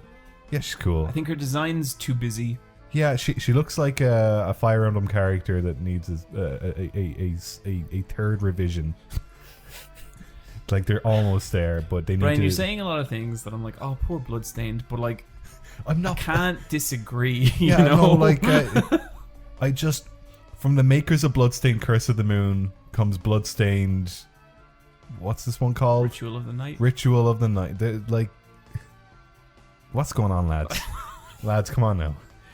At least we got Curse of the Moon out of it. Yeah, we did. No, I'll turn. So you know what I was saying with Outer Wilds, where it's like, or Outer Worlds, where I'll kind of like poke at it and be like, yeah, no, this is fun. Bloodstained is like 1 degree more of that, where I'm like, okay, I'm gonna turn on Bloodstained and play for an hour, and then I turn it on and like I'm satisfied. I don't really want to keep going that much, but there's something about it I do like. Like I do really like the main girl. I think she's really fun, and her voice acting's great. And it's fun filling out the map and counting all the enemies, and you see some batshit insane enemies. Yeah, you do. Yeah. And Have you met like the giant dogs or cats? don't think so, not yet. And when I say a giant dog, it's like a giant Pomeranian with like horns. All right, I'm down. See, stuff like that is good. Like there is cool things about that game. Yeah, because like there's so many different enemies in those games, and they all have like a little like index name, and you can add them then to your bestiary. Like I love all that. Yeah, that's kind of fun. But yeah, I'm kind of with you. Before you get into what you want to get into, I'm giving a quick update on Death Stranding. Go for it. I want to talk about it next week properly when I finish it, because I'm nearly finished it. Oh, Niamh, last week you were like, I'm not finishing it. And in my head, I was like, yes, you are, Niamh. Oh, no, I am. I really, really am enjoying the gameplay of this game a lot. It's right up my alley. I love traversing that environment. I think the gameplay of Death Stranding is fantastic. Yeah, like I'm having a great time. The more stuff you unlock, the zip lines, the more locations you get to, it's like... I actually like going up the snowy mountain. I know that was kind of a point for people where they were like, oh, fuck this. Yeah, me. Absolutely. Fuck that. I quite like the snowy mountain bit. I hate the story of this so fucking much. I think it's the worst Kojima story ever. I think it's shallow, and I think it's sometimes extremely mean-spirited. I think the word is like complicated. Niamh. I think it's complicated and smart. Good. Actually, I just want to add, because I did have a very fun conversation with my friend Joe earlier on about Death Stranding, because he's beat it, and it's his favorite game, but he thinks it's just utter wank. And he was like eating it up, but he knows it's wank, and he was like, he said, I think Kojima's afraid of women and he doesn't know what to do. Yeah, he's a wife. I feel sorry for that woman. What, He's a child. the plant cells, there was photosynthesis happening, and so she couldn't wear more. There's just a real weird mean streak to it, and it's just like, The boss would be so disappointed in him. yeah, there's just like every time I reach a bit of story, I'm like, oh my god, stop talking. This is so awful. Just fucking stop it. And like, there's nothing to it. It's just so shallow. And if this I'm sure there's going to be a whole pile of think pieces about how the BB is actually really Metal Gear as a franchise, and Norman's actually Kojima, and it's all about Kojima losing his baby. And I'm sure that's all there. But if the metaphor that like Kojima wants to use is that women are incubators for these BBs and stuff like that, and just how women are just treated overall in it, get a new metaphor, buddy. Like fucking anything. Like literally anything else, dude. Yep, that's a fair way of putting it. Did you guys deliver the pizzas? Oh yeah. No, I'm not doing that. And anything that isn't story critical, I'm like, you're on your own, buddy, Yeah, and I run off into the wasteland. I skipped the pizzas, but I did spend a lot of time investing in the roads, because it's important to have some roads. Yeah. Yeah, Infrastructure's important. Someone asked in the YouTube comments how the fuck I could spend 36 hours in Chapter 3. The answer is because I hate the story so much. I do everything in my power not to progress it. And that's what I'm doing in Chapter 5 right now. Not progressing the story. Brian, did you knock them out? For fuck. Okay. Okay. Well, let's start over again. Brian, just the end of your Bloodstained section. I'll just start over again. Do you guys like frogs? Like, Great. I just cut the rest I think of this. frogs have been the only positive thing we've done about this episode. We are just a bunch of bitches. Yeah. just a I love video completely bunch games. of fuckers. No, like we like stuff. It's just We just like the stuff we like so hard. yeah. That's the thing. Like most of the time when I'm talking about it, like something I don't like, I'm not angry. I'm just Yeah, disappointed. like Yeah. guys, it's okay to be critical of something and still like it. It's fine. You don't have to attach your fucking personality to a media. It's not. It's just something you watch. Yeah, It's like grand. you can't identify as the kind of loser who just hangs on to one fucking piece of media your entire life and keeps waiting for it to come back.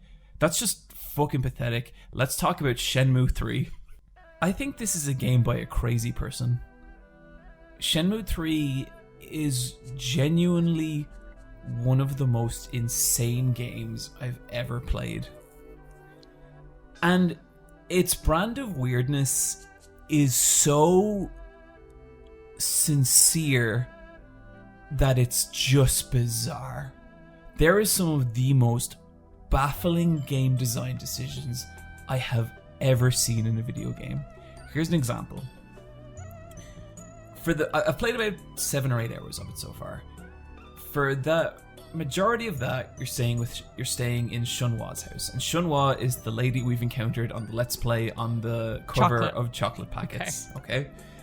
During the day, there's a particular spot in the house that Shunwa sits, and if you want to go and talk to Shunwa, you know when you leave the house in Shenmue 1, Ryo takes off his shoes. Did you? Shenmue 3 is one of the most. I don't think any. I tipped the mic again. So, you know, if you leave the house, Ryo puts on his shoes. If you enter the house, Ryo takes them off. He does that except for this one tiny square of house where there's no way to exit the house or any rooms to go to.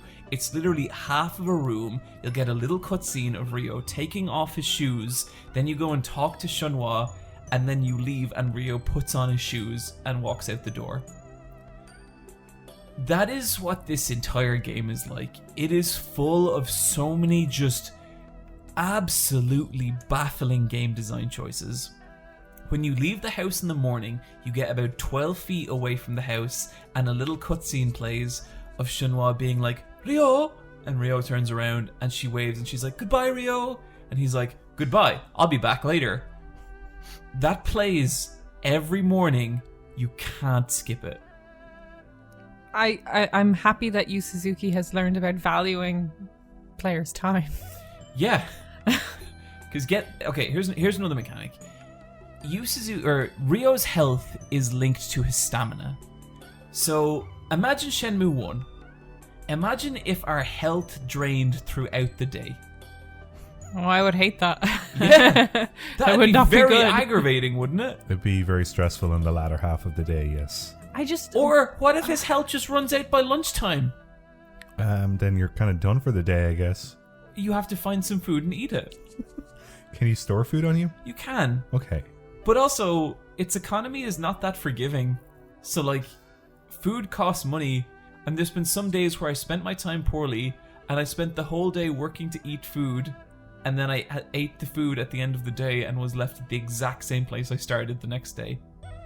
And so this is definitely still the same kind of gameplay as Shenmue, where you start a day and you look for clues. It's as if nothing has changed. Okay. So, what'll happen then is if your stamina drops too low, in other words, your health drops too low from walking around the village, if you try and press Ryo's accelerator, he'll say, I might fall over if I don't eat. Oh no. Yeah. Wait, does he still have his accelerator? You press R2 and he Yes. runs? Brum brum. Brum brum, yeah, it's the exact same. Now, he does control better. Like, Okay. the control isn't quite as stiff. But, this is a game so full of these decisions. And it's just... Like, I was talking to Bryan earlier, and he said that it sounds like Yu Suzuki played Dark Souls. And I said, no, Bryan, it's like someone told Yu Suzuki about Dark Souls. That's what it's like. Yeah, the fact that there's like a health meter and a stamina meter, but like it's not the same thing at all. Yeah. Was that Yu Suzuki being like, better modernize this game? Yeah, and if it bring is, stamina. that's literally his only fucking attempt to do it. But like, okay. That wasn't in 1, and it wasn't in 2. No, they've made the game more difficult to play. I want to play this game. When you're having and by the way, the reason the voice acting for Shenmue is the way it is because of just this whole localization saga. It was one of the first times a fully voiced game happened, basically. No one knew how to do it. There was literally no experts on planet Earth in how to localize a large fully voiced video game like Shenmue. The biggest comparison you could make would be something like a Final Fantasy game. They weren't voiced, you know? That's why and so then Yu Suzuki insisted on doing it in Japan, and so they had picked from a tiny selection of actors. That's why Shenmue 1 sounds the way it sounds. Shenmue 3 sounds exactly the fucking same somehow! And I don't know how they did it! I don't know how you recreate those circumstances! Are the voices still in mono, or No, the sound quality is much better. Okay, which only makes it weirder. But it's still very stilted and uncomfortable. Some characters, and then some characters are actually fine. Like, some characters are just fine voice acting. Maybe it's just the direction. Maybe Yu Suzuki just likes it that way. Direction's so strange. And so, you'll be talking to someone, and I showed you guys a video clip of this earlier. The scene will fade to black, and then fade back up, and they'll be in the same conversation. And that happens constantly. I don't get that. When you showed me that clip, I thought the clip was over twice. Yeah. And it's just insane. But do you like it? This is Shenmue 3. This is what you kickstarted. This is what you've been waiting for. This is my fault. Yeah. You can say it. This is your fault. This is the game you deserve. Do you like that it's all of these things? So when I turned it on, and I saw fully rendered Ryo and Shenmue walking through the cave that I had left them in 19 years ago. Yeah. So it starts directly after 2 as well, like just directly. Directly. Okay. Like, so this is him in the cave with the torch. yes. Okay. Yep. I got so weirdly emotional. It's hard to describe. Like, I think I made this noise. Oh! So is that your Shenmue 3 noise? Yeah. If you were capable of tears, would you have cried? Hey, I cry like once a year. if you were going to waste it on this moment, would you have? No, man, I still got it saved up actually. Oh, what to choose? Christmas morning. I'll get to whether I like it. I'm sorry, we still have a long way to go. I'm so sorry, everybody. This was always going to happen. Look, it's Shenmue. It's going to take its time. Yeah. I had heard about Shenmue that, like, it's... What I'd heard is this was the worst E3 demo of all time. I heard it was a fucking mess. Like, the thing people were saying was, like, it was like a student trying to get a game working on Unreal. And I was very worried. And it's totally not that. Like, Shenmue 3... There's moments when, like, it doesn't just look good, it looks stunning. Like, genuinely beautiful and really atmospheric. Mostly in the environments. Like, the environments are incredible. And the way this Bailu village is rendered, it leaves me with no doubt that Yu Suzuki, there's some village in China he loves to visit, and that it looks that, because it is so rich with, like, culture just in every corner of it. The example I was given was that I was searching, like, the hut of a Chinese stonemason, and it felt so authentic to that. There were all these, like, perfectly rendered tools that I'd, like, never seen before. All these, like, giant jars of ink and these half-carved rocks. And, like, it didn't just feel like a stonemason. It felt like a Chinese stonemason in 1980s. And it was fucking impressive. Like, some of the best environmental design I've ever seen. And that is constant throughout the environments. It's beautiful. Like, it really looks good. The character models look like fucking shit sometimes. There's a weird thing with the character models where some of them look perfectly good. Like, Rio looks pretty nice. Yeah. Then other ones have, like, huge bobbleheads, but the rest of their bodies are tiny. Big cartoony features. Yeah. Giant noses. But just, like, just a normal stock body. And then some of the children look like shrunken down adult models. Some of the children. I love scaled down adults for children. Some of the children are kind of cute. Like, some of their faces are actually really good. But I think that's what made it stand out, because I was watching a little bit of a Let's Play, and some of them look like kids, like modeled kids, and other them look like shrunken adults masquerading as the children. I love a tiny adult. I think this is so funny. And, like, the big adult is holding the small adult. Oh my god, that's someone's fetish, Brian. Yeah. We're getting... Mine? Okay. So, the other thing then is, like, the combat. I have to talk about things I really earnestly loved about Shenmue 1 and 2. You guys gonna be okay? I know you've been through a lot. It's fine. You've defeated us completely. I have kind of broken you a little bit, haven't I? Yeah. Rage in Brian's eyes. So, like, there's these two kind of theories of game design, which is, like, extrinsic reward and intrinsic reward. Extrinsic reward is, like, when it's, like, an external source within the video game validating you. Perfect example would be leveling up in an RPG. You're not actually any better at the game, but your character's stats have gone up. It's external, it's extrinsic. Intrinsic is, like, you are better at a game. So, Niamh, like, your kill-death ratio in Destiny has gotten better. Like, you know this trick with this weapon. Bryan, you, like, know, like, you know, a new combo with a Smash Brothers character. Yeah. Shooters and fighting games tend to be mostly intrinsic, except when they start lumping RPG mechanics on top. What I loved about the old Shenmue games is, like, the combat was, for the most part, intrinsic, as in that, like, there's a rhythm to those moves, and, like, some of them are quite difficult to pull off. And so you have to enter, like, directional inputs, and you have to get used to performing that on command.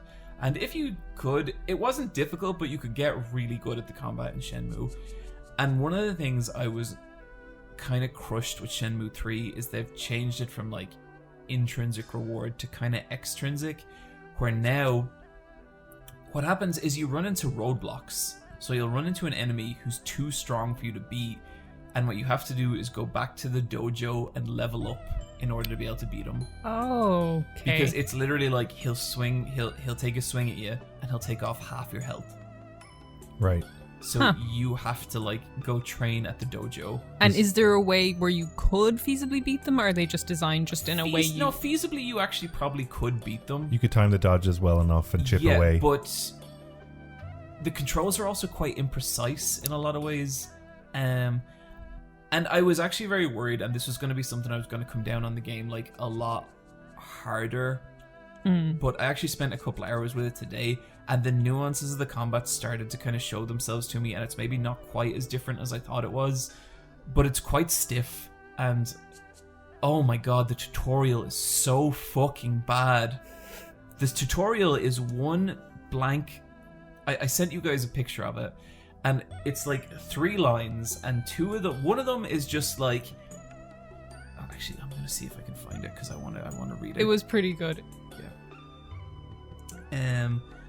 And so I was a bit bummed about that, because I feel like a big kind of theme about Shenmue is like patience and training and learning to get better, and this has kind of taken that and sort of turned it into like leveling up. And I felt like it was more genuine to the experience of being Ryo if you're actually learning the timing of these moves yourself. And even like a thing that really annoys you when me and Bryan play is we don't practice the moves because we don't want to waste time doing stupid shit. Yep. And you're like, but you have to practice your moves. I spend so much time going to the car park and practicing your moves. And it's kind of nearly self-directed in that sense. And it's kind of a way to embody Ryo and probably what he would do. Yeah, like it seems like that, but that's not what we would do. Yeah. Yeah. Because we're playing him, because we're role playing him our way. And it still kind of has that because you are actually like training. It's just turned it into a leveling up system as opposed to a you getting better system. Well, that's it. That's what I mean. It's kind of like it's now required of you to kind of do rather than like something that you would. You are grinding a you would do for karate yourself. boy. Yeah. And I was disappointed about that. But now that I'm kind of leveled up a little bit, like the combat maybe isn't as simple as I thought it would be, but that is genuine. Okay, I have the tutorial here, right? I'm gonna read you out the exact. This is all the tutorial you get in fighting. It says, just hit the circle, square, triangle, X buttons. That's it. That's the first line. Just hit the circle, triangle, square, X buttons. That's all it says. Then the second line says, try pressing the R2 button. Then the third line says, eat and fill up before fighting. That's it. It's not a simple combat system at all. Like there's actual kind of nuance to it, and especially like how to set up your move loadouts and stuff like that. And Do you get a move directory of the moves you've learned? they do, and they've taken away like directional input. Okay. So like you're never tapping forward anymore, which I didn't like at the start, but after thinking about it a bit, I kind of get it because it is difficult to orientate yourself sometimes. So the combat's growing on me. It's such a weird fucking game. Like it's the strangest game I've ever played, and it's strange in the way that the room is strange. The biggest piece of media I could compare Shenmue III to is the room. The Tommy Wiseau film. The Tommy Wiseau film. Why? Because it's this kind of just broken, singular vision. Yu Suzuki didn't compromise a fucking thing for this game.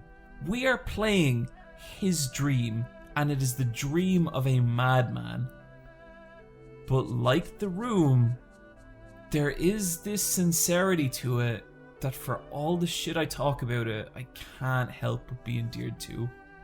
He loves this shit so much, and he's so genuine about it. And you can see it in like everything from like how Ryo acts to just the kind of shocking level of love that he's put into bringing this like location, Bailu Village, to life. It's kind of stunning, and like as broken as this game is, like yeah, this is like Shenmue 3. Like it's not. This isn't a half step. This is exactly the game he wants to make, and I kind of have to respect that, you know. And I don't always enjoy the game. I think there's, as I've said, like just baffling design decisions with it.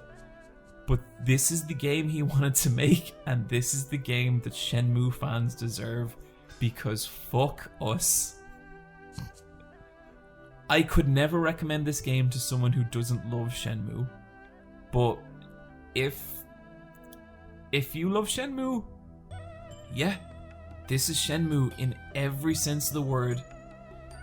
And it has shocked me a bit, you know what I mean? And I've seen people out there being like, Shenmue 3 is a legitimately good game. I think those people should be in prison. Yeah. It's so funny to see a consumer review, and the person's clearly a Shenmue fan, and then it has like a 9 out of 10 at the bottom.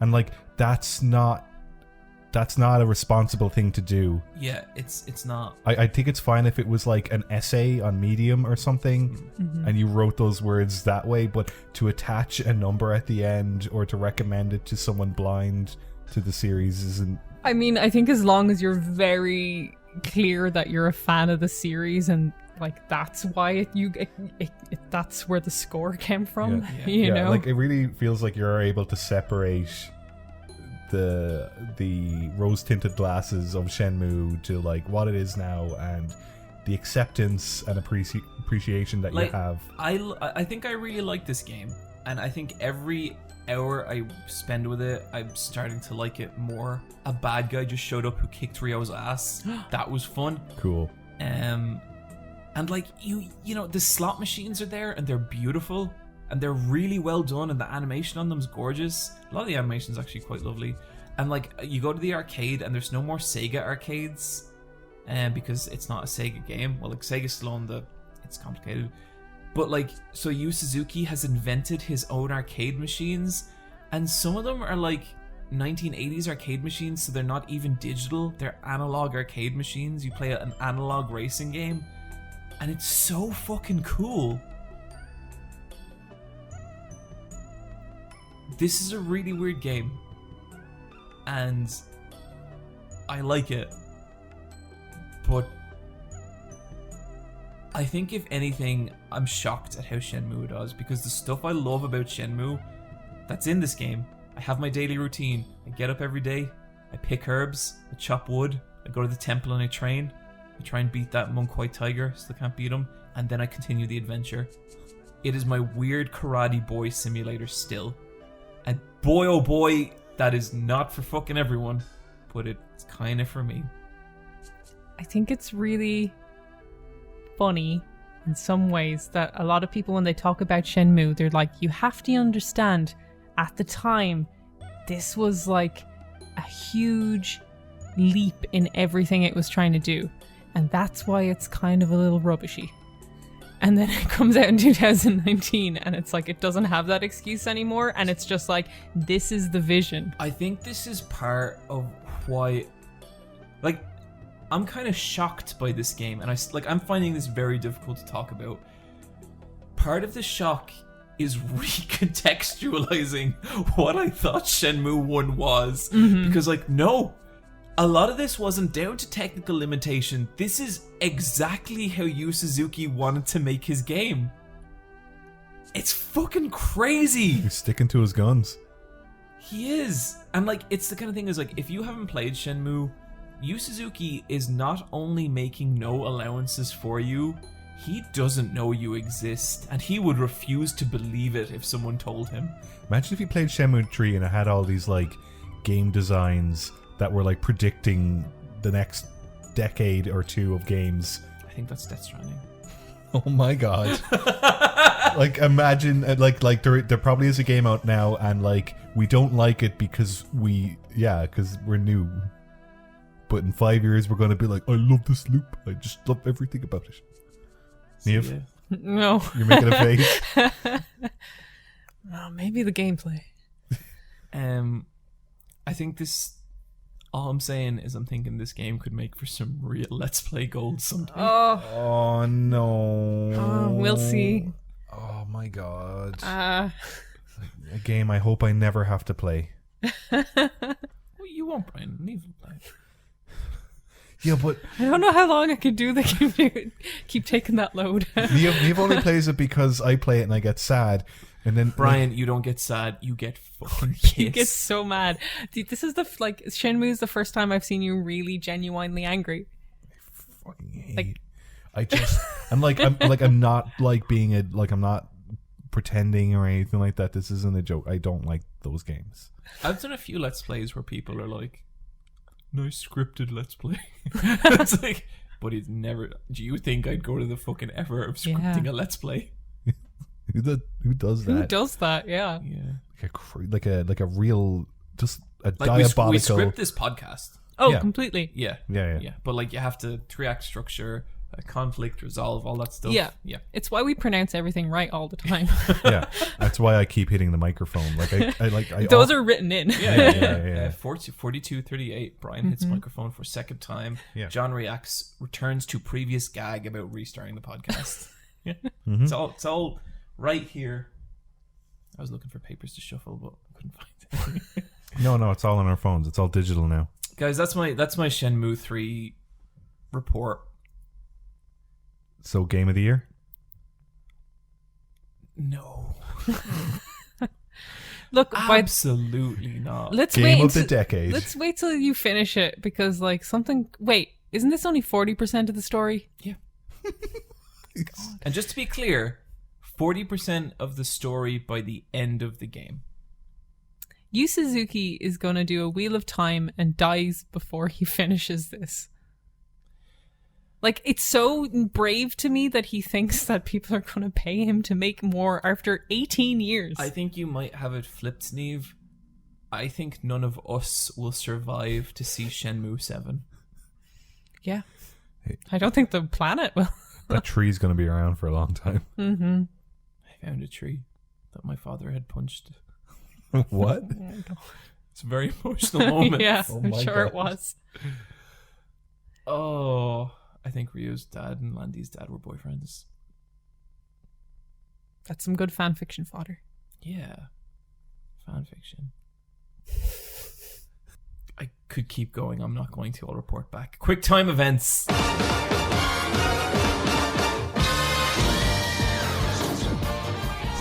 The news part. Here's some fucking hot burning issues in the video game world. Yep. Fresh into your ears. We are all professional gaming journalists. Let's run these down. Number By that one. I mean we've browsed the headlines of Kotaku and Eurogamer. Yeah. This is Journalism. Shh, don't tell them our secrets. Did you guys see this? Yeah, let's talk about it, Pockets. It's real good. Just gonna delete the name at the bottom of this article, Jason Schreier. Just get that guy out of here. I'm gonna be real cheeky. You know the way I'll type up the docket afterwards, and I'll have like the headlines. I'll have to like Google it and like sort of plagiarize a headline because I don't know how to like. It's the same news, but how do you say the same news in a different way? You don't. Here's our opinions. They're not good. I think we might need to start every podcast with that. Yeah. Jeff Keighley's Game Awards 2019. The nominees have been announced, and the winner is Death Stranding. Yeah, okay, Just the like our Game nominees. Awards. Yeah. The nominees are Control, Death Stranding, Resident Evil 2 Remake, Oh my god, I hate this entire list. Sekiro, The Outer Worlds, and Smash Brothers Ultimate. I love that Smash is there because Smash came out in December 2018, but it counts. I guess so. I kind of think it's kind of weird to put it there, just given other games that came out this year. Like, I think a lot of people would have liked to see maybe Devil May Cry 5 or... Yeah, it's weird that Devil May Cry 5 isn't there. And Three Houses, like Fire Emblem. Like, those were kind of big sellers. Oh, And but 3 years is anime. Yeah, it's is that just a no-go for I think for the Game Awards, Yeah. totally. yeah. At least for like best game. It's like how a horror film had never been nominated for best Oscar. It's so... That sucks. It's Yeah. kind of...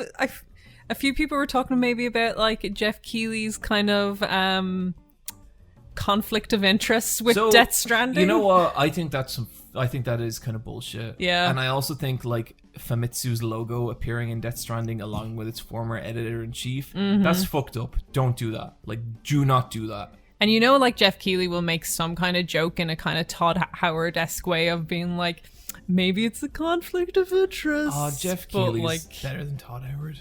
well, I don't mean not hard. And But he's still, what I'm like, saying and I is say that as there someone will who doesn't be really care about there Jeff will Keighley. be a joke made that will kind of make it okay, but they'll still do it It's not. anyway. Like, it's it's not not. really Yeah, Yeah, okay. they're gonna do some grade A Super lamp not. shading. It's Yeah. gonna be good. Death Stranding will probably win like more than likely, because it's a perfect narrative for them. Niamh, what are you gonna do if Death Stranding wins Best Story? I mean, I'm not surprised if it does. Like, I feel like Death Stranding is going to sweep these awards. These awards are like an advertising show, and like it has a fan vote, but it's a blended vote that's 90% jury and 10% fan vote. So like the fan vote doesn't matter. It doesn't matter at all, like for anything. So like, yeah, I presume that Death Stranding will sweep this awards. Like, Yeah. the narrative is too good. Like Hideo Kojima announced Death Stranding there like He's shown 3 years ago. He's shown 2 trailers, I think, over the years as well. Jeff Keighley. If you literally type in Kojima wife in Google, not Kojima's wife, Kojima wife, because I spelled wrong, a picture of him and Jeff Keighley comes up. That's what happens with me and Bryan. Yeah. So like, I doubt there's any way it's not going to win. Yeah, I would really hope not. Out of all of those, what would beat it? Read the list again. Control, Death Stranding, Resident Evil 2 remake, Sekiro, I could see The Resident Outer Evil Worlds, 2 remake taking it. Yeah, it's Smash. Smash won't win. Yeah, Control Maybe won't. Outer Worlds. Maybe. Yeah, maybe. It's got a good narrative as well. Yeah. Sekiro, maybe. Maybe. I don't know. I really feel Sekiro kind of came and went for a lot of people. Yeah. And I say that as someone who loves that game. I kind of feel that with with a lot of the other ones as well. Like Resident Evil 2 remake was like extremely hot for January and kind of hasn't had the same think conversation. That was pretty big. I don't know. think like praise for that was nearly. Oh yeah, no, universal. people like loved it, but like I don't. But you know how with the Oscars are in March, but the films that do well are the films that are out in January because there's a 2-month window in which they're still hot. Yeah. And Death Stranding has that 2-month window. That's what I mean. It's just like Death Stranding is the kind of the one people are current. talking about. Yeah, it's a current like game. Resident Evil 2 happened in January, which may as well have been last year. I guess so. Yeah, like if someone said, "Oh, I was playing Sekiro," you'd be like, "Yeah, now? Why are you playing it now?" I mean, award shows are silly, especially our award show. I think our award show is better than the Game Awards, but Oh no, it is like definitely. It's way better. Yeah. Way more personal. It's got a better narrative. Yeah, just the death of 3 humans. Yeah. Google Stadia launches to a lukewarm reception. Yeah, it came out. Did you guys see it came out? Controller's not very good, apparently. Yeah, and I'm just thinking a lot about controllers at the moment. I could see them turning it around next month. Did you see the free games next month? is it like Tomb Raider and something else? Tomb Raider and Farming Simulator. Wait, sorry, I didn't finish. Tomb Raider and Farming Simulator Platinum Edition. Fuck. Yeah. More cows. It's like anyone who owns the literal, this is Tomb Raider, like the first reboot one, owns that game like a million times on a million different things. I don't know. Stadia's lineup wasn't good, and the only thing I can kind of, the latency was bad for Destiny. Yeah. So I'm not sure why? why you'd buy this console if you already own a console. Well, see, they're aiming this at people who don't own consoles but who like video games. I don't think they are though. They were aiming it at the hardcore. Oh my! I don't think so. I have no interest. But in they this as well, were yeah. aiming it. They were like, it's got more teraflops than all of them put together. They should be aiming it at the most casual person possible who only wants to play maybe one game a year and doesn't want to bother with a console. Yeah. Yeah. It'll be interesting to see if where Google Stadia is next year. Like, There was reports going around that it was setting Roku's on fire. yeah, I also heard the Chromecasts were like getting overheated as well. Yeah. Oh dear. That Google Stadia is edging its way towards a shit show nomination. Yeah. At the moment, it's just like a sad piece of poo on the road. And it is only like the premium release, isn't it? Like the Yeah. public release isn't proper yet. Yeah. Yeah. Maybe they'll turn it around. Who knows? And Yeah. maybe it's something that just needs more people playing it so they can iron out the kinks. I do think like if streaming services were ever to reach like their potential, like I think you would be talking about a massively disruptive technology that would change kind of how games are made, which I don't know if I want, but I think that's kind of what you could be looking at. This does not feel like that. No. But it feels like a first attempt. Yeah, no, we'll see. Because Google are Even though well it's known for not kind of the like first sticking attempt. with things and kind of just like, you know, giving their platforms as much attention as they need and like never shutting them down. So we'll see. Yeah. Yeah. The Steam controller is discontinued. Yeah. They're not making any more, and they're real cheap on their website. They're $5 now. So if you're interested in... I kind of just... Owning a piece of history from this Yeah. gaming decade, the Steam controller. Because do you remember when that came out? That was such a big deal. And it was all part of the PC master race. And it was like, well, you fuckers are always complaining about using a mouse and keyboard. They have a fucking controller. And it's you put your fucking thumbs into it. I just remember hearing the phrase haptic feedback a million fucking times, and I still don't know what it is. I don't want to. I don't want that fill in my brain. You don't. It's quite sexual. Death Stranding patch. Yeah, this is a thing we kind of all criticized is the font size is tiny on Death Stranding, and it's getting a patch for it. So Thank God. this is the tweet. Good news, we're working on another update to address the most common requests from players, such as availability to increase text size or dispose of individual vehicles. This update is set for around mid-December. We appreciate all your thoughtful feedback. Hashtag Death Stranding. I nearly don't want to play any more Death Stranding until that comes out, and I'm only going to for Game of the Year shit. Like, because of the text size, because I find it so frustrating. Yeah, it's good that they addressed it, because it is just it's awful. Like you need to be able to read some of that stuff, and it's just not doable. Bryan. Yeah. I want you to sit down. Okay, sitting down. Listen, buddy. Yeah. I got some bad news for you. Yeah. Battleborn's shutting down in January 2021.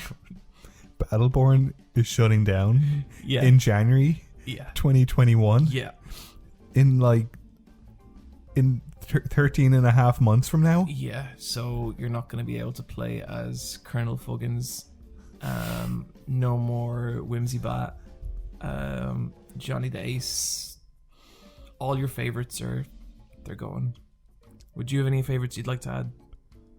I don't want to, have missed anyone. Guess Goggles Magoo Oh no! and Big Angry Pasta. Big Angry Pasta and Lady Nighttime. Her face was a moon. Who's your favorite Battleborn character's name? Lady Nighttime. Oh, she's just a classic. like just classic. What's that so dumb? So obviously real. Big hat, little boots. Oh, big hat. Big hat, big hat. Big hat, little boot. Big hat, little boot. Oh. That was my favorite chant at all the esports events. all those precious moments. Yeah. Surprisingly, this hasn't happened yet.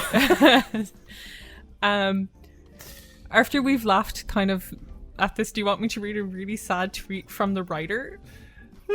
No. So, yeah, go on. So this is from Aaron Lind, and he says, I fucking hate this. I know it's no small feat to patch the game to be playable offline, but the idea that the game will just evaporate is something I've been dreading for years, and now has a hard date. That's 3 years of my life. Not just that, Battleborn probably is the most personal game I'll ever make. I poured everything I had into those characters. Everything. No, we're all. No. I burned out and tired making that game, and soon it's all be gone. Oh, that's so sad. Like it never existed at all. I'm kind of heartbroken. I'm so sorry for laughing. It was just moon faces. Lady Nighttime. What was he thinking of? So the servers are going to be down. I guess it's more the contrast of our Yeah. stupid joke with how genuinely sad that tweet is. Yeah, it's just it's like another example of kind of game preservation and just how sometimes with always online games. Yeah, and like your nightmare things about are just gone. games disappearing. Mm-hmm. Like, here it is. Because I'm sure it's. Hey, as someone who's real into the Matrix Online and how there's a small group of people that are keeping that dream alive on a private server, and Devil's Third on the Wii U, the online server, and that's gone. Where are those people? It's tough. What if that's your favorite game and they're like, you can't play anymore? Can we do a few more names? Yeah. I like Joey Piranha. Joey Bryan is really good. It's just a fish. Tough and Gruff the dog is always... and he's like, I'm ready to gruff. If you want to send us in your Lady Nighttime fan art for your rough and gruff, Yeah, just please go right ahead. send us your favorite Battleborn ship. Yeah. Do you think, like, when Overwatch was getting all this shit earlier this year, do you think Battleborn were like, no, it's our time. We can get our fucking edge in there. Servers are being shut down, buddy. I really want to know okay, if Battleborn is your favorite game, how are you? Oh no, if someone released a video essay on like, hey, Battleborn is actually fucking great, I'd watch the shit out of that. It's a Like, 2-hour Yeah. video on Battleborn. because there must be some good stuff about it. Like, and like, some of the characters. Oh no! But like, it came out when May 2016. Is that when it came out? And it came out, and Overwatch released a free beta the weekend. Because it was coming out a week. It was so sad. It was Yeah. like an instantaneous death knell. Overwatch buried it before it even had a chance. Yeah. Oh, Jesus! I think we clowned too hard. Look, we didn't know I'd read that. I feel bad for that guy. And yeah, that must be a fucking gut-wrenching feeling. Yeah, Anyway, I think we have one last one. we got 2. Oh, okay. Resident Evil Spirit Board event at Smash Brothers. That's very interesting. sure. They have one more character to add for their season pass, and they already have a couple of Capcom characters in there. Do you think this makes the likelihood of Leon higher or lower? Leon's got a very good relationship with Nintendo. The only reason I wouldn't think Leon is because I don't know if they do another boy with gun. Yeah, Ooh. but he could be a boy with knife. Yeah. Maybe like in the Marvel vs. Capcom 2, Jill's in it.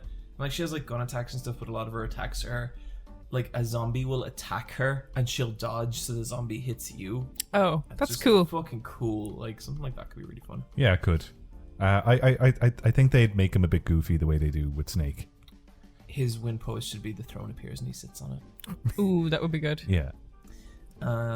Half-Life Alyx announced. Half-Life still exists, everyone, in VR form. Like, I think it's Bryan, why didn't they get you to do the announcement? I just think it's really good that, like, because you know the way Valve are just so ahead of tech most of the time, and they really have their finger on the pulse about what's the next big thing, and they anticipate it, and you go like, no way, and they go, way. And so I just think I think a lot of people are going to get the opportunity to play this. What are you guys like history with Half-Life? The orange box. Yeah, orange box. Because I played the first one on PC. Wow. It blew my mind. I've never played the first one. I've only played the Half-Life 2 kind of trilogy. First one's just like a really good survival horror shooter thing. Like it's scary and it's cool. Then the second one came out, and Which is 15 years old now. yep, people love that game. Never quite saw it myself. I just don't give a shit about seesaw puzzles I like a good seesaw puzzle. because it's like I hear a lot of people talk about like, oh, the physics in Half-Life, they're so great. Just fucking seesaw puzzles, man. I remember as a teen, someone was like, do you know that they brought in like psychiatrists to like advise on the like facial acting to make sure that it was authentic? Why not just another human? I would believe that Valve did that. Yeah. Yeah, like maybe they did for counseling. I don't know Valve if have like economists on their staff to like calibrate like game shit. They're weird. The trailer for this looked really, really cool. Like it looked. Yeah, I Half-Life's thought cool. so. It looked like a VR game, but like I liked the bit specifically where Alyx is like rooting through like a shelf to find the actual last bit of ammo, and it was kind of like ammo scarcity where That it's was actually the physical. bit where I kind of perked up and I was like, oh, okay. And like, you know, in 2019, I'm not that into Half-Life. I'm not that into VR. This trailer sold me. Yeah, like I would love to play this. I when I had PSVR, I really enjoyed it, but it just is not fit for my living situation. I don't know how, like, this is something that I'll probably come to much later and really enjoy, but Yeah. I feel like with VR, I'm still kind of waiting for them to get it right. Because I'm not interested in the journey. I just want it to work. yeah. I get you. I can see why some big long-term Half-Life fans are a little upset by this announcement, but also, like, if the powerful thing or the cool thing about Half-Life was it was kind of this progression of a technology, you can kind of see why they went for VR, and also they have a stake in VR, so why, it just seems like Also, the obvious. But imagine being the person who's like, okay, you're going to direct Half-Life 3. Because, like, Half-Life 1 and 2 are two of the, maybe the two best, like, series of games ever. Best regarded series of games ever. Like, people have such a crazy reverence for those games. Living up to that expectation, like, that's why no one wanted to touch Street Fighter for like 10 years after Street Fighter 3, because they didn't want to fuck it up. Jeff Gerstmann said that on the podcast. But It's probably why they didn't put a number after this one and put Alyx as the subtitle. probably a smart move. Yeah. Yeah. It's just another story in the Half-Life universe. Yeah. But I'll be curious to see how people take it. It's out next year, isn't it? I think so, yeah. Cool. Like, and I like to see people going on VR. I think VR has the potential to be amazing. I just don't think the technology's there. Did you hear what Phil Spencer said about it today? Yeah. He was just like, we're responding to what people are playing, asking for, our players are asking for the next generation of Xbox, and no one is asking us for VR. So I like the way the headline was cropped too. No one is asking for VR. So like that's kind of confirms that Xbox is not going that route. Like, In a way, I didn't like that he said that, because part of me is like the part of the reason I like, developers, console or games or whatever, I want to see what they think and what they think the future is. Because I'm fucking nobody. What the fuck do I know? Mm-hmm. I don't know anything, and I want to see what they're gonna do. And so when I see Phil Spencer, I guess, being like, well, we want to see what the players want, that personally puts me off a little bit, because it's like, so you guys don't have a vision here. I think their vision is probably be too much of a loss for us, it's like, I'd love to see what Microsoft would have done in that space. I think their other rationale for it was just so it was a bit annoying. It was such a PR marketing speak. It was like, when you play VR, you isolate yourself. You put a headset on, and we're about playing together. Niamh, if we all could just put down our phones Yeah. and just go, it's that shit. That's all that is, and it's just the next generation of that. And I think when you look at the potential VR has to connect people, fuck off. That looks amazing. You know. I just don't want the cumbersome wires. Yeah. Oh, Yeah, when they bring that's out my a problem. wireless one, I'm on it. Yeah. Totally. Mm-hmm. And apparently there's some stuff. I think the Oculus Quest, maybe. I don't know too much about VR. Guys, what do we take some emails?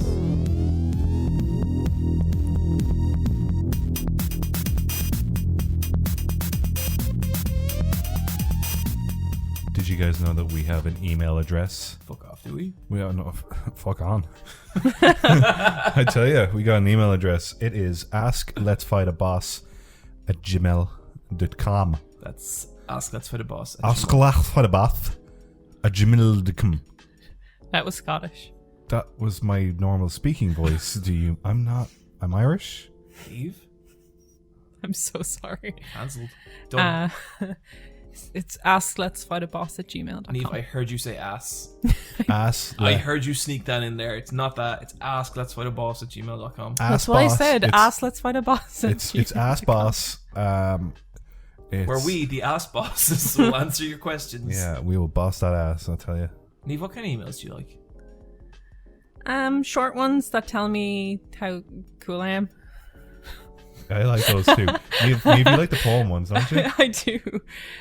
Should I read one? Yep, go for it.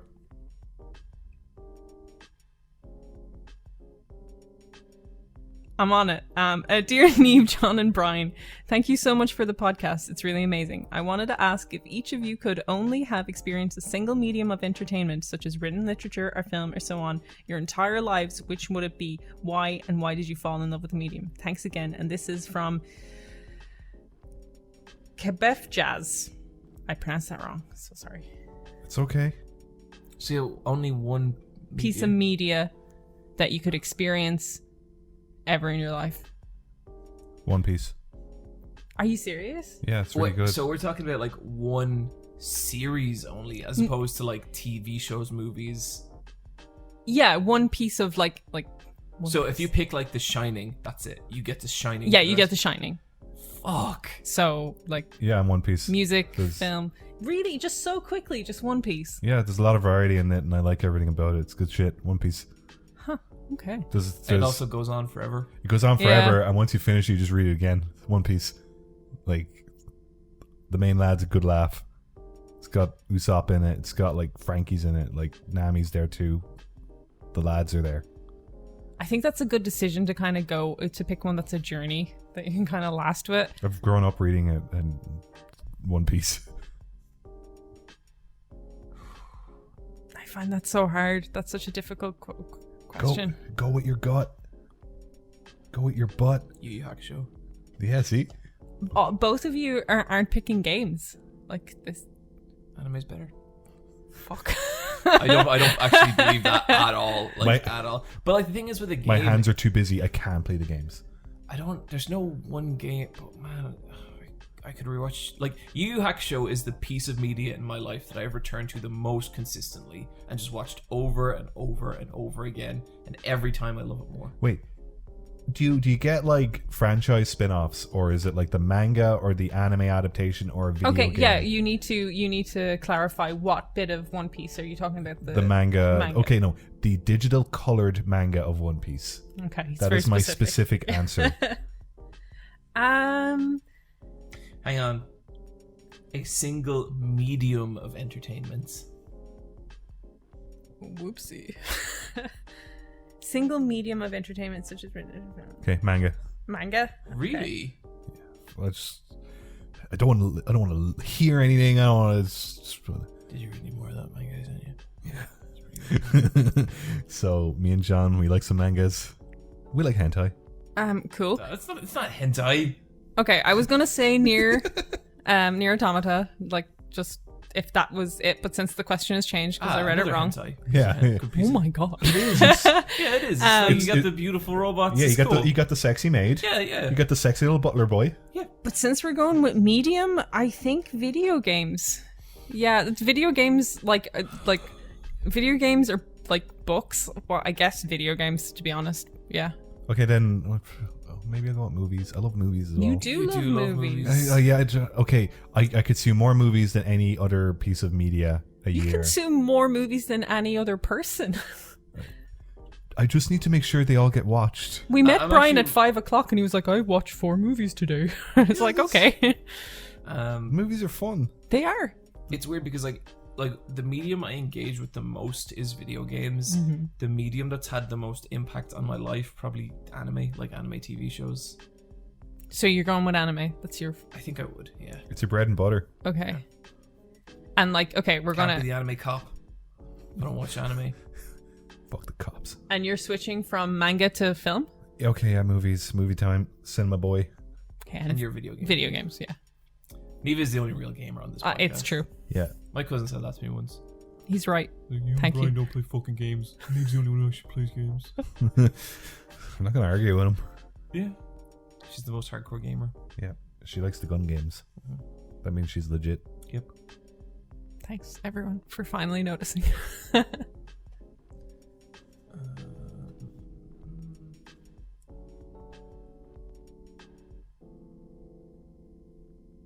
Okay, I got some quick fires.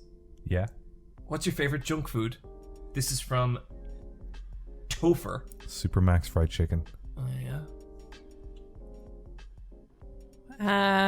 Do you eat much junk food, Niamh? I like dark chocolate with sea salt. So no. Okay, but what percent dark chocolate are you up in 70. 70. What? Okay. My mom has like 90% dark chocolate. Oh, Michelle that's just fucking weird. Like, Michelle eats 90%, and sometimes she gives me some, and it turns to ash in my mouth. That's so bitter. That's such a challenge. I mean, yeah, I guess it's not junk food. Crisps. I like black pepper crisps. Oh my god, I'm so sorry. It's so fancy. Okay. Niamh, this is how you do it, right? There's this restaurant in Dublin city centre called San Lorenzo's. Okay? You go there, you go real early on a Saturday morning because you do not want people to fucking see this. You look at their menu, you order the Cocoa Pops French Toast stack. That is a stack of French toast covered in Nutella, peanut butter, bananas, cream, and Cocoa Pops. Takes about 25 minutes to eat. Cancel your plans for the rest of the day. Go home, wash your clothes or burn them, and just lie in bed. Because you're fucking disgusting. But it felt real good. That's my favorite junk food. I do it twice a year. Fair. Yeah. I've seen that monstrosity. Yep. Yeah, I think there's a photo of us all at brunch. I think that was one of the first Let's Fight a Boss photos we took. Yeah, I might reuse it next year. It's a good photo. Oh, Niamh's long hair in it. I know. crazy. And I I look, haven't had long hair in like forever, Niamh. Yep. yeah, I look the same because I always look the same in photos. John's just looking right at you. What's your favorite Irish band or artist? Oh, that's a hard one because Just no they're- good ones. Yeah. That's not true. I'm Niamh, come really enjoying Pillow Queens right now, and if that sounds like a lesbian thing, it is. Pillow Queens are a really good pop punk kind of riot girl band, and a band I like called Extravision released a new song today called Our City, which is about how shitty Dublin is in 2019. It's very good. I'll link it as my loot drop. Extravision is a fucking amazing name for a band. It really is. like Hosier's nice. Remember we met him, Andrew. Yeah, He's sound. he was really nice. Yeah.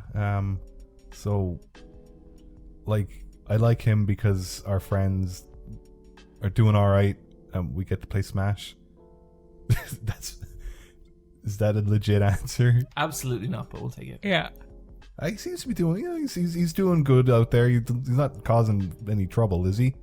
Probably No, not. no. Like, people love him. Okay, yeah, Like, he's very popular. He's like a good boy. yeah. Because the way there's like Bono's a disaster. Oh, yeah, but Jesus, he's like a demon. If we're going for like, old like Irish group, like Cranberries. Oh, the Cranberries are cool. Mm-hmm. Zombie. Great song. What a song. That Americans love to put on their Halloween playlists, not realizing it's about the IRA.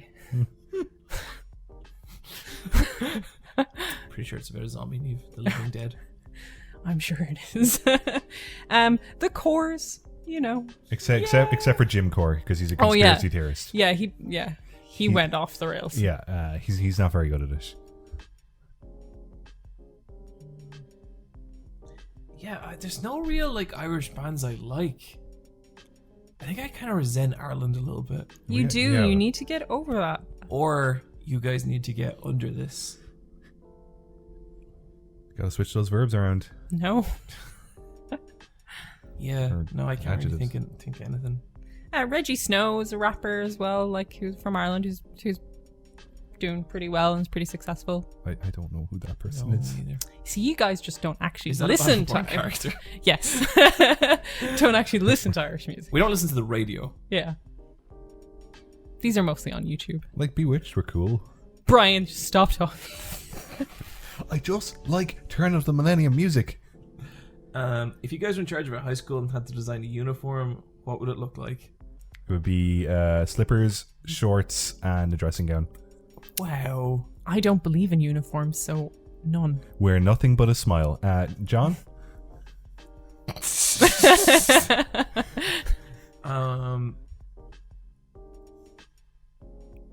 I don't know, like a suit of armor. Fuck it. Yeah, cool. Yeah, let's do that. Full suits of armor. Yeah. No weedy kids in this school. You can't tell. Everyone's the same when you're covered in steel. Well, the one who can't move. Who wins in a fist fight? A goth person or an emo person? Mind you, goths include tall Scandinavian metalheads, but emos could include one big guy who blasts Linkin Park on the speakers in my university's gym. So, are Linkin Park? No, they're new metal. But I think I think I think now they've if you like chart aged it and out, blended I it. think Yeah. if you chart it out, I think new metal is closer to emo than it is to goth. Yeah. I think the emo would win. I think the emo has more at stake. I think goths can be quite pacifistic if they want to. Like they could be. Yeah, they want to listen to their troll music. Yeah. I think goths are quite peaceful folk. I think emos aren't as peaceful. Yeah. Mm-hmm. Yeah, I think I agree. Like under all that hair is just like a little ball of violence. Yeah, they're very energetic. Mm-hmm. They're quite aggressive folk if they want to be. Niamh, why don't you take this one from Adam? Oh, Final Fantasy X2? Should I play Final Fantasy X2? I just finished Final Fantasy 10 and I really enjoyed it, and I was wondering if 10-2 was worthy sequel and a satisfying ending to the first, or is it just a cheap cash grab? Sorry if this is a dumb question. It is not Adam, a dumb question. First of all, young man, you're gonna have to learn to believe in yourself a little bit. That was a perfectly adequate question. I would not call it a satisfying ending to 10. It is absolutely not that. That this is a spin-off that is a fun romp with friends you remember, and not something that really progresses that story.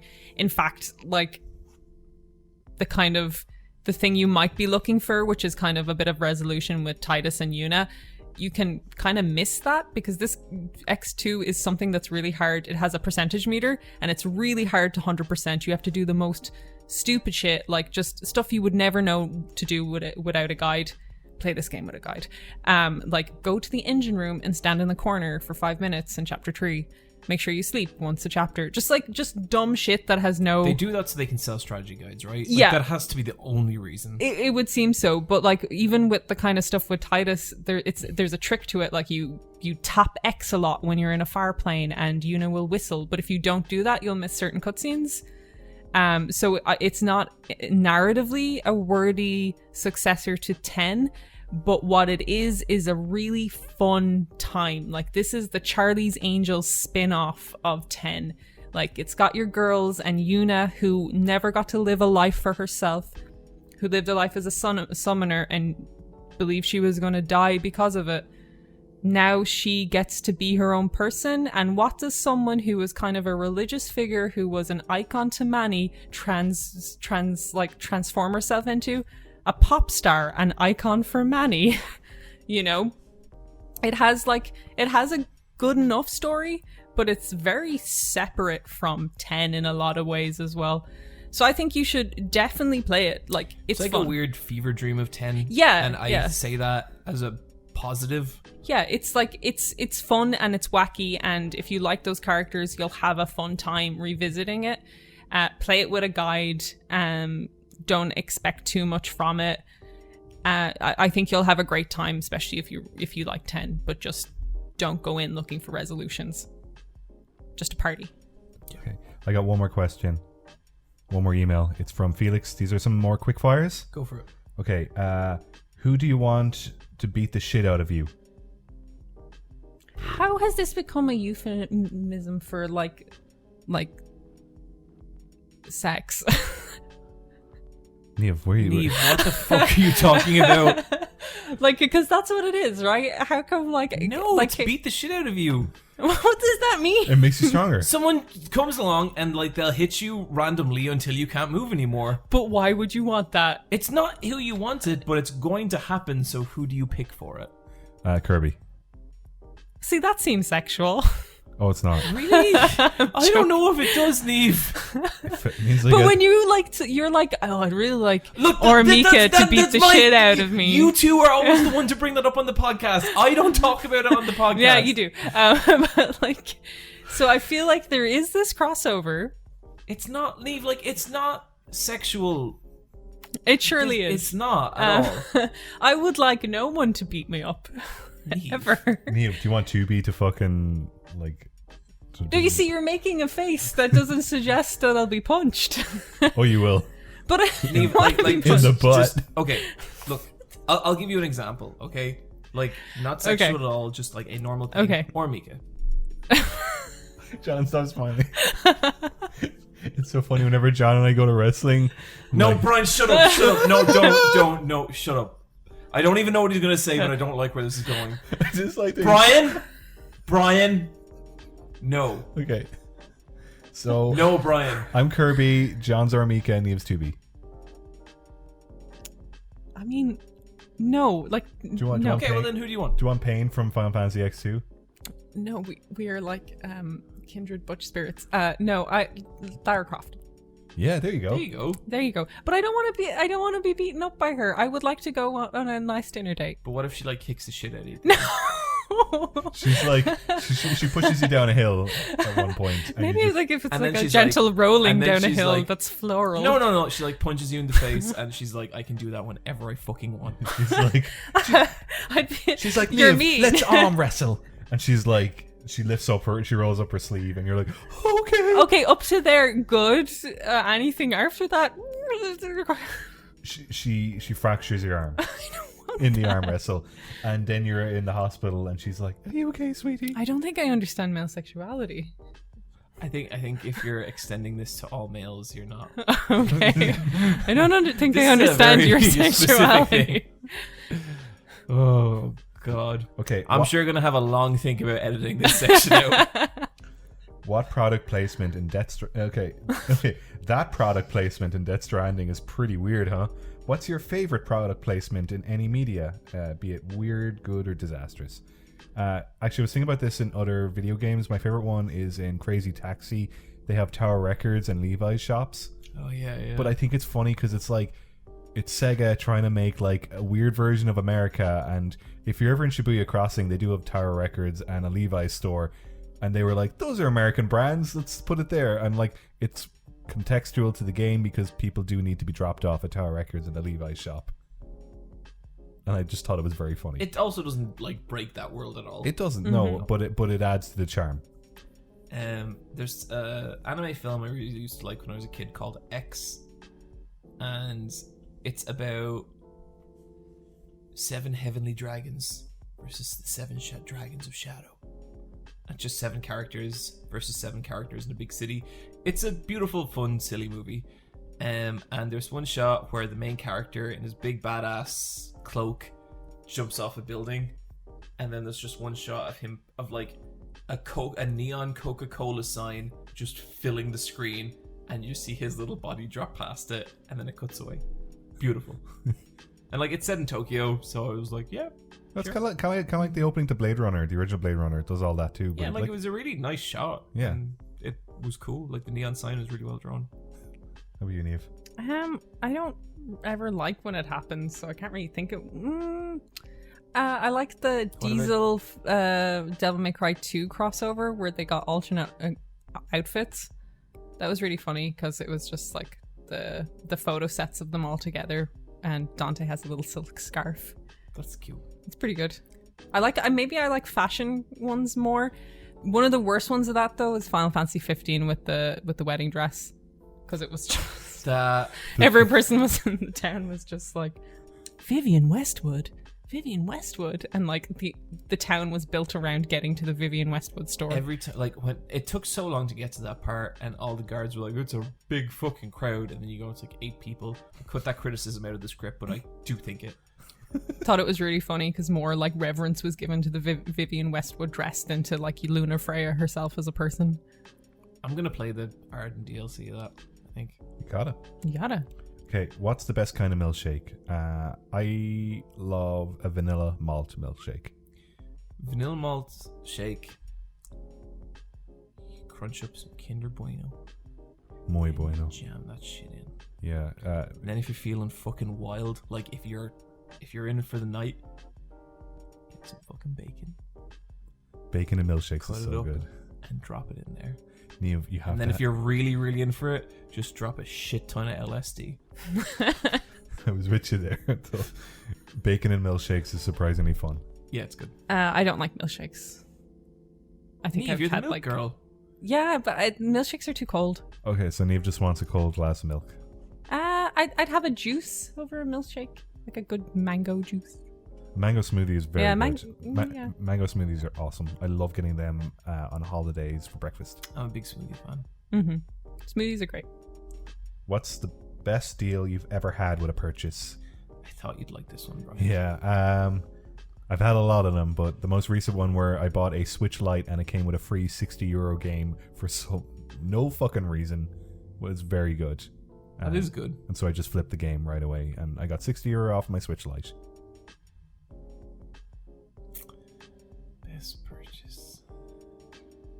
I remember it. Maybe it wasn't that good a deal, but I guess at the time it sure felt like it. When I got my PlayStation 2, I kind of went for a deal where I got 4 free games. And I think it cost like £300, which was like a lot of money. 4 fucking games, man.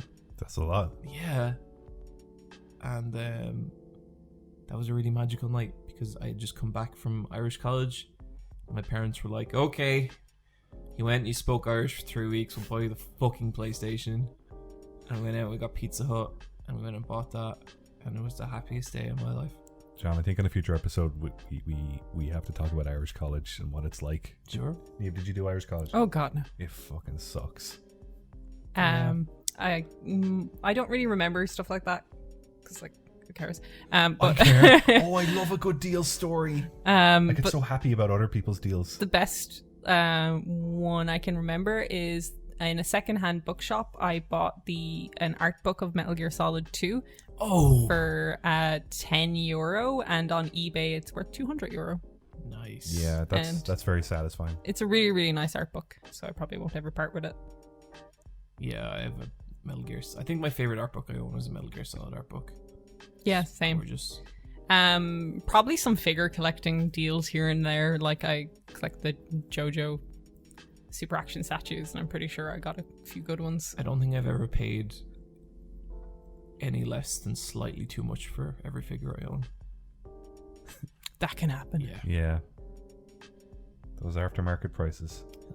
Okay, that's it. No more emails. Don't ever send. No, don't do. Please send us more emails. Okay, we're shutting the emails down, are we? That's it. We're shutting down for 2020. It's just going to be think pieces for 2020. Yeah, there's going to be a lot of actual changes to the podcast in 2020. Bryan and Niamh will no longer be here. We're going to have a lot of moments of silence. Yeah. There will be some changes. Niamh just shot me like the first intimidating look she's ever given me in a relationship. I didn't like it. We'll see what the Queendom does in 2020. Oh, I know what it's going to do. It's going to fucking die. Maybe it will. I don't like you tonight, Niamh. Not one bit. You've been fucking with me all evening. Let's say we take some Patreon shoutouts.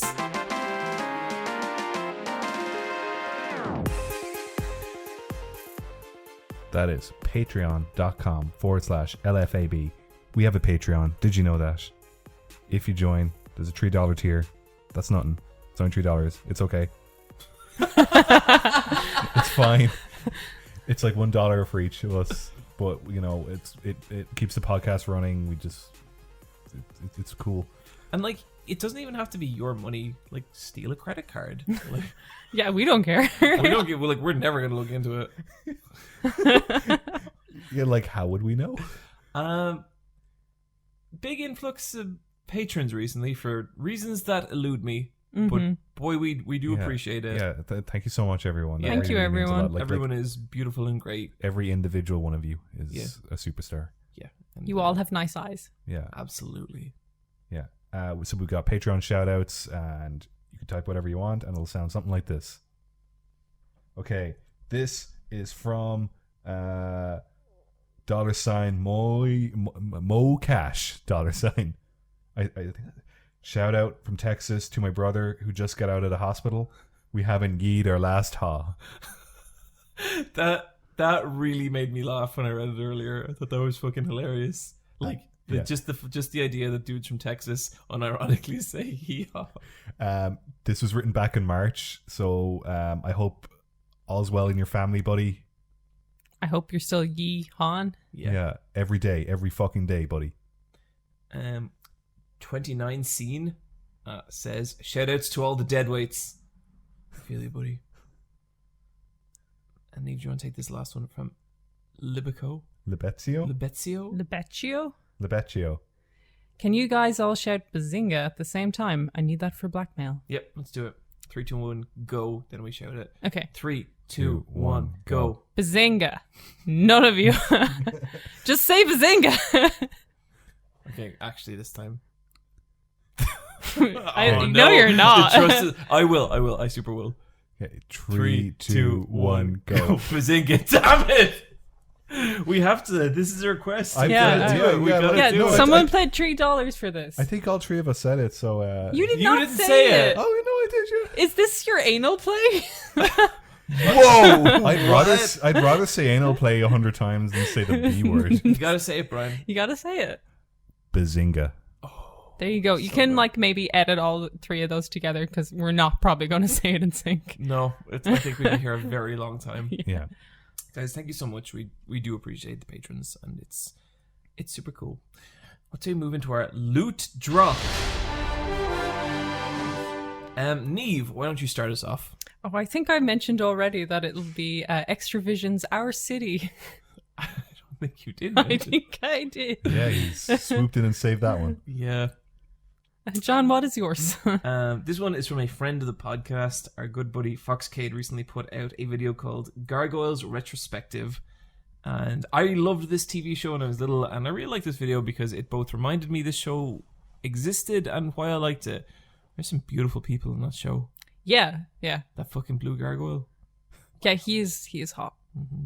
But he's like the hottest one. He's like... The red gargoyle is cool. They're all good. They're all good. I was spoiled for choice. I really, really wanted to be a gargoyle when I was growing up. I had a little toy, and it was like you put the like stone plate on him, and then you squeeze his legs, and he goes, and all the stone falls off. It's pretty good.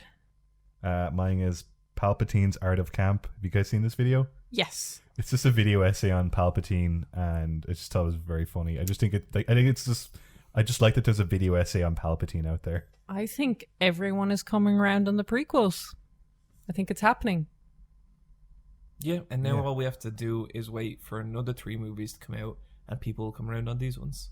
Yeah, that's how it works. My favorite scene in all of the Star Wars movies is Palpatine telling the legend of Darth Plagueis to Anakin in the opera, and the music is so fucking creepy. And he just tells him, and then he has this weird crooked smile at the very end of the punchline of that story. And Ian McDiarmid is just having the time of his life. And he's going to be in the new one, and that's the only reason I want to see the new one is because Palpatine might be in it. If he's in it for like 2 seconds, that's enough. I just think he's really funny. He's just what the fuck is that guy? He's a wizard. Yeah, he's just a weird wizard having a laugh. Yeah, space wizard. But he's so mean. The prequels are good. Niamh. Parts of the prequels are very good, yes. You know what? I got no beef with the prequels at all. I saw Phantom Menace when I was like 11. Thought it was the coolest shit I've ever seen in my life. A double-sided lightsaber. Don't know how that works, but that's fucking fine. Guys, thank you for joining us in this episode of the Let's Fight a Boss video game podcast. Bryan has prepared a special just end no. What have I done now? You prepared a special ending for this. You told about it before the podcast. You were like, there's some stuff I gotta say. And I was like, you know what, Bryan? You don't even gotta tell me what it is. It's fine. Alright, fine. I'm gonna sing a song. Croak, croak, ribbit. It's the sound of the frogs all along the swamp at night. Hold my hand. Come close to me. We're sheltered by the moonlight. Knocked it out of the park. Yeah, that was really beautiful. Thanks, everyone.